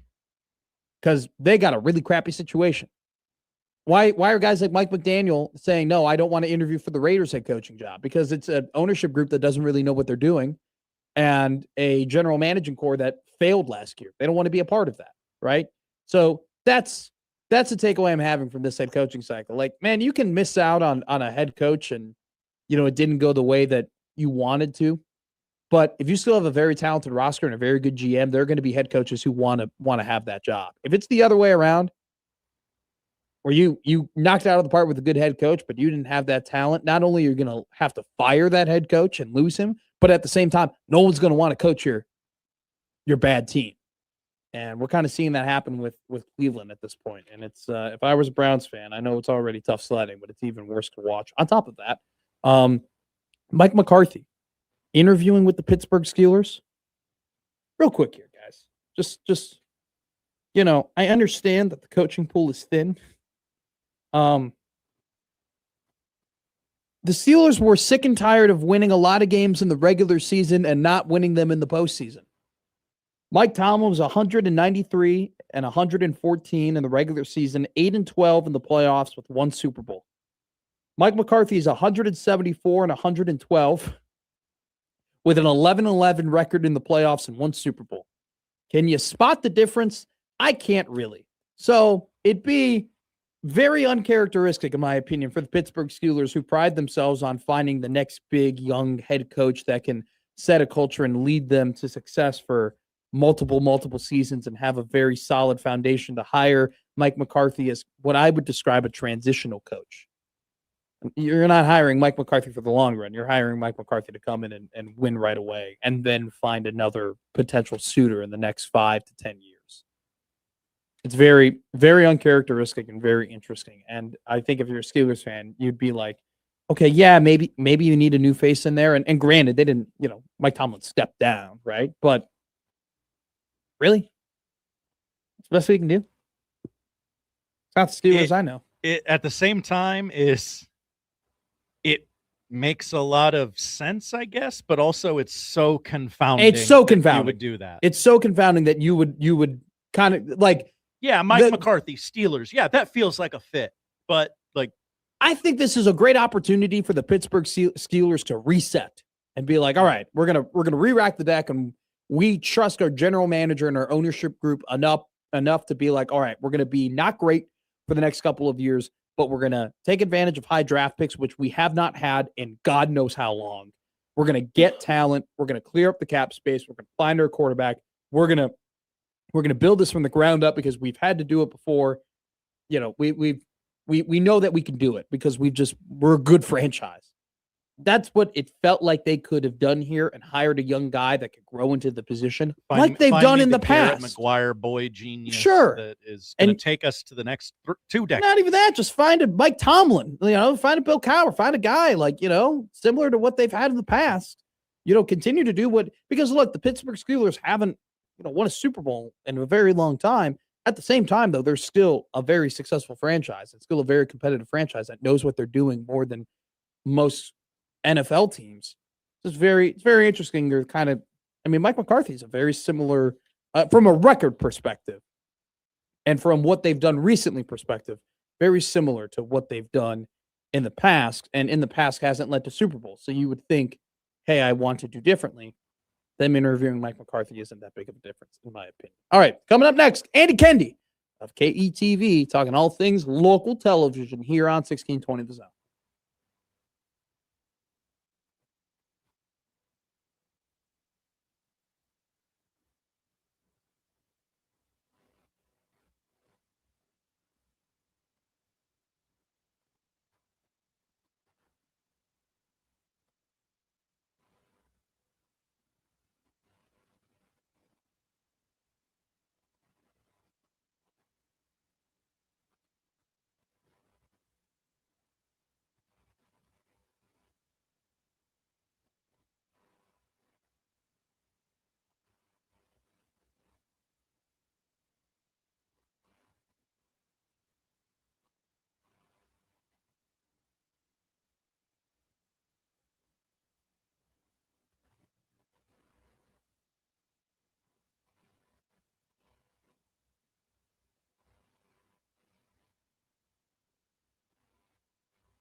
Now, back to Middays with Matt on 1620 Does So.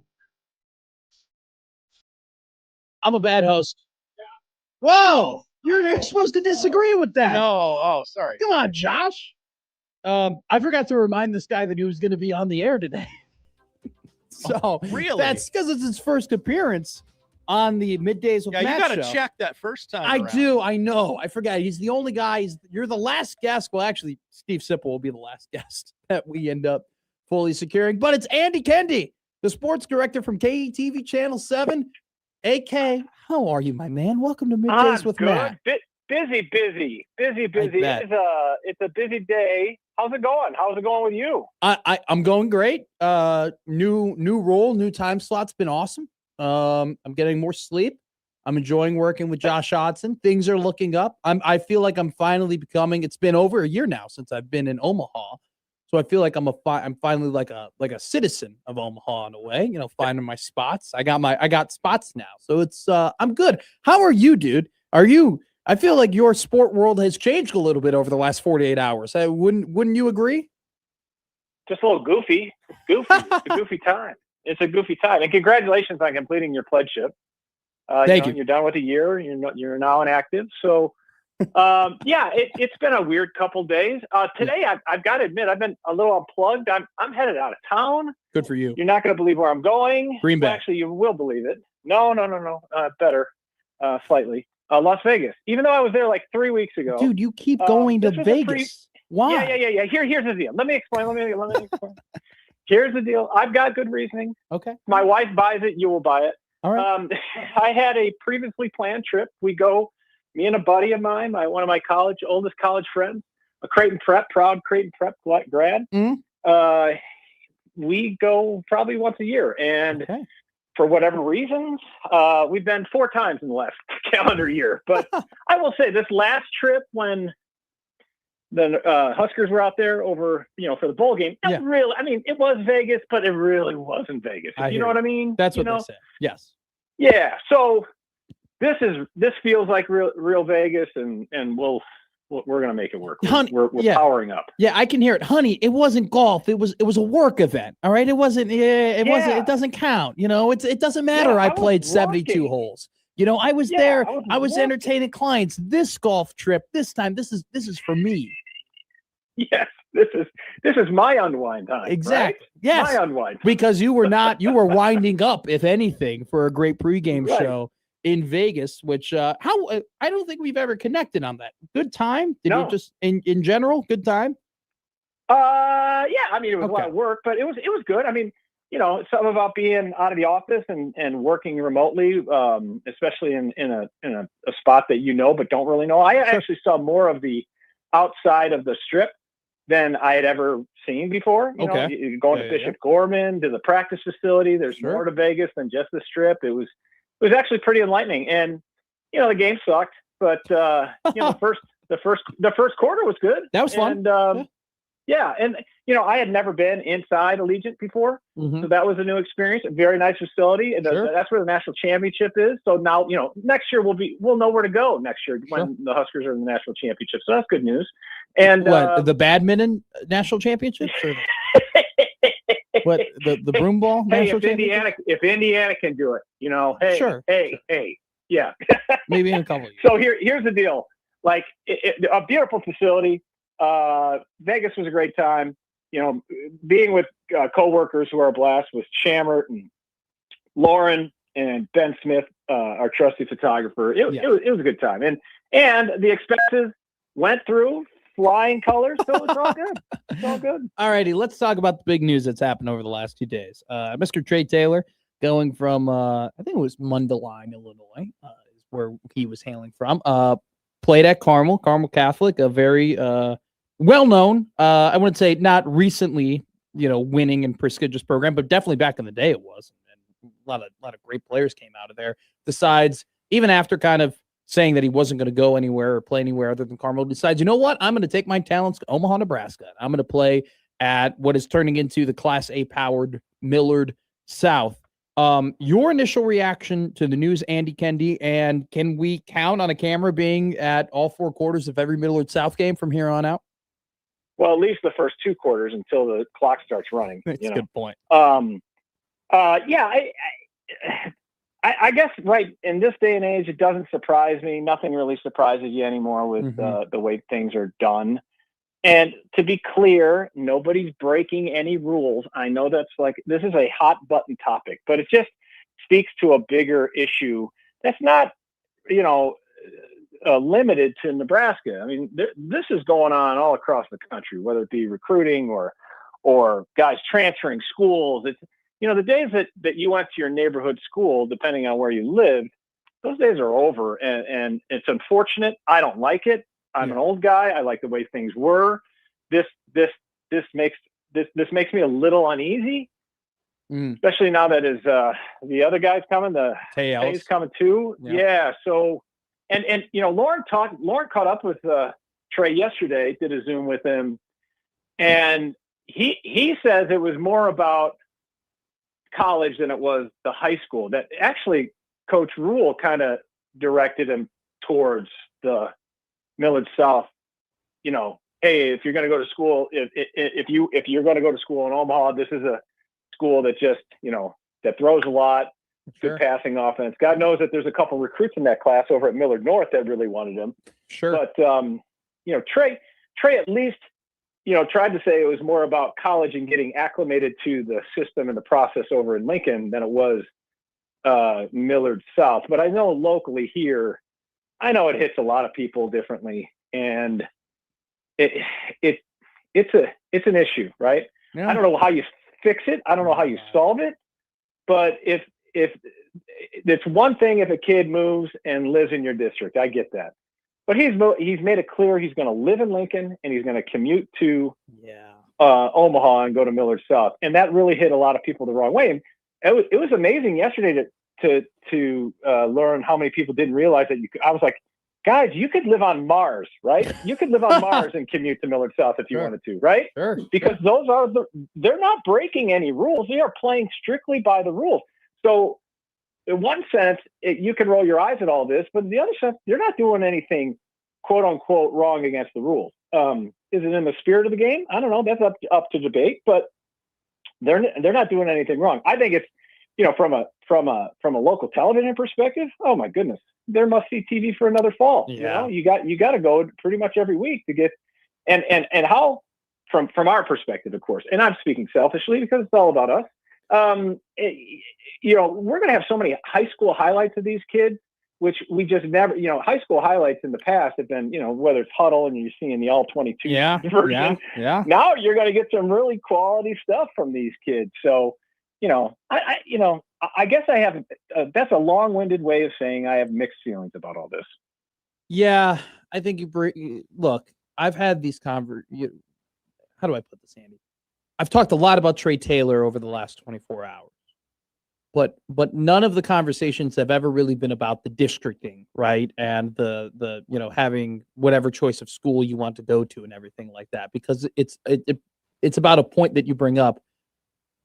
How do you solve it? Like, no one really knows how you solve it, right? Like, people don't really like it, but it's like, how do you go about it? And so you kind of avoid that conversation in a way, right? Because if there's no solution, at this point, it's like, I'm not well versed enough to talk about it and try and give you solutions. But I'll tell you this: it is weird, It is weird. It is just strange, for any day and age, to grow up somewhere, to live somewhere, in a completely different state, commit to a college in a different state, then move to that state, and then live in a city, and then go to a different city school. Like, that's just. It's just very interesting and very different from of what a lot of people are used to, and frankly, that's the reality of things now. And it's and here's another layer, Matt. Sure. Matt, here's another layer. What if you're the kid that was going to step into that starting role at Millard South? Yeah. And I don't know that program enough to know who that kid would be. It was his name. He was a freshman last year. I think his first name was. I don't want to say his name because I don't know his first and last name. But he was good. He came in and he was good. Yeah. I get what you're saying. Yeah. But if you're that kid, now what do you do if you're that kid in that family? Well, do you pivot to another, and then you're going to take you're going to take your talent somewhere else that needs the quarterback. It's like yeah, the college game is trickling into the high school game, and it just that's the part of me that just goes, ugh, I don't know.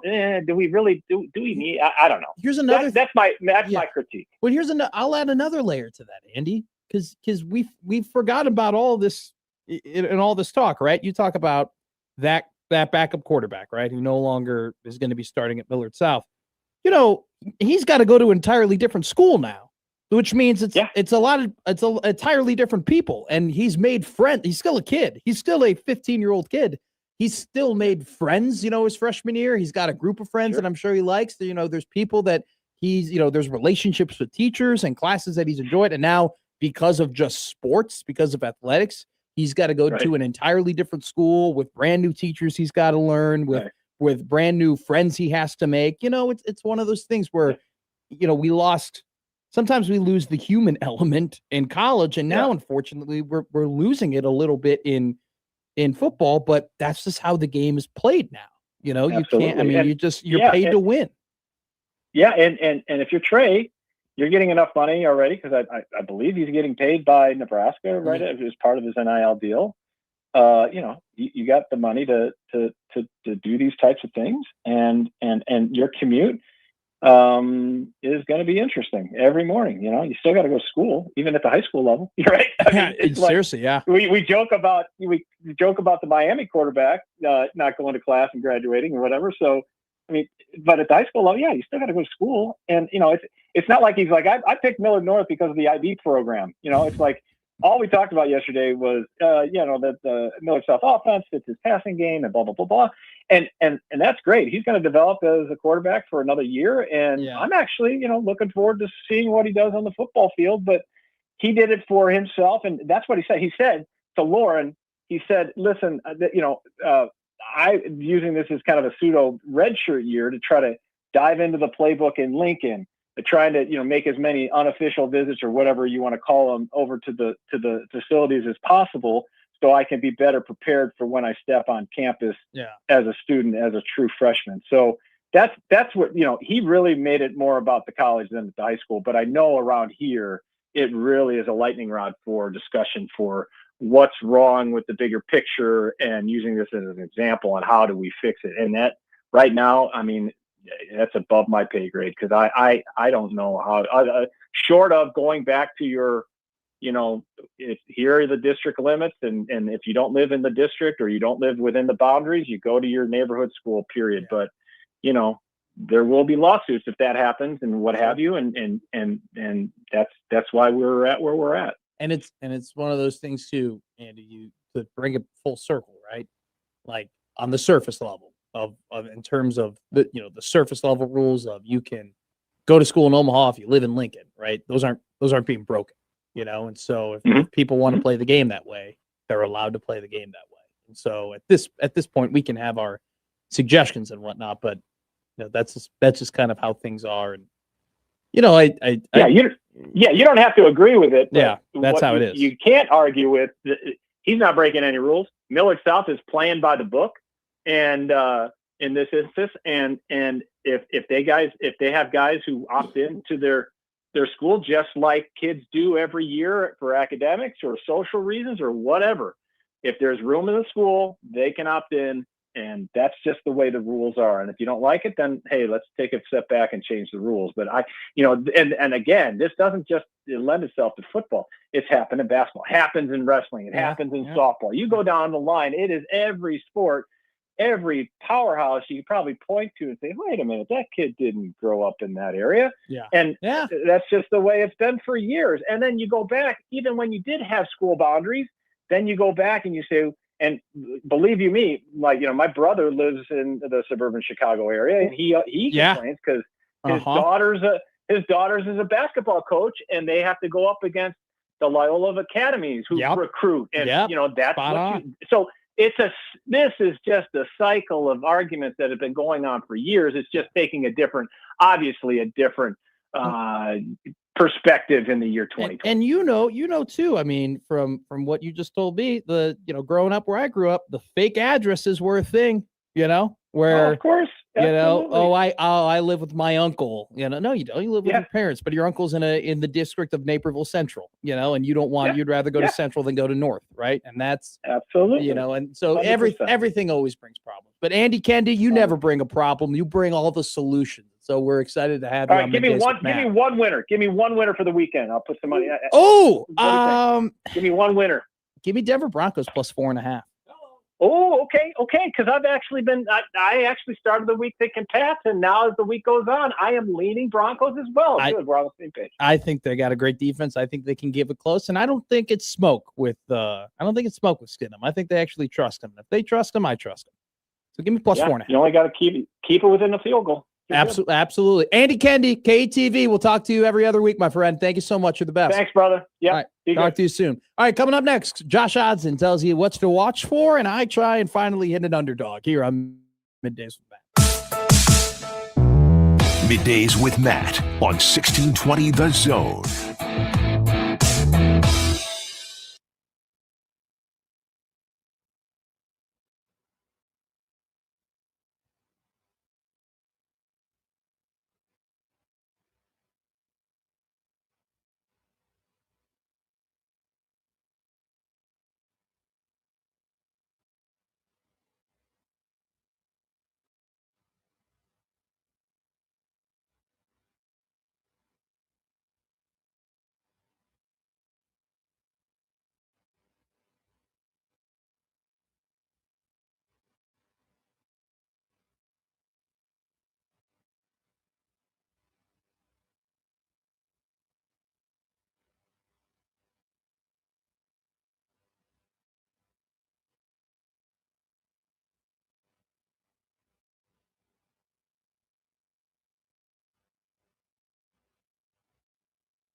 Now back to Middays with Matt on 1620 The Zone.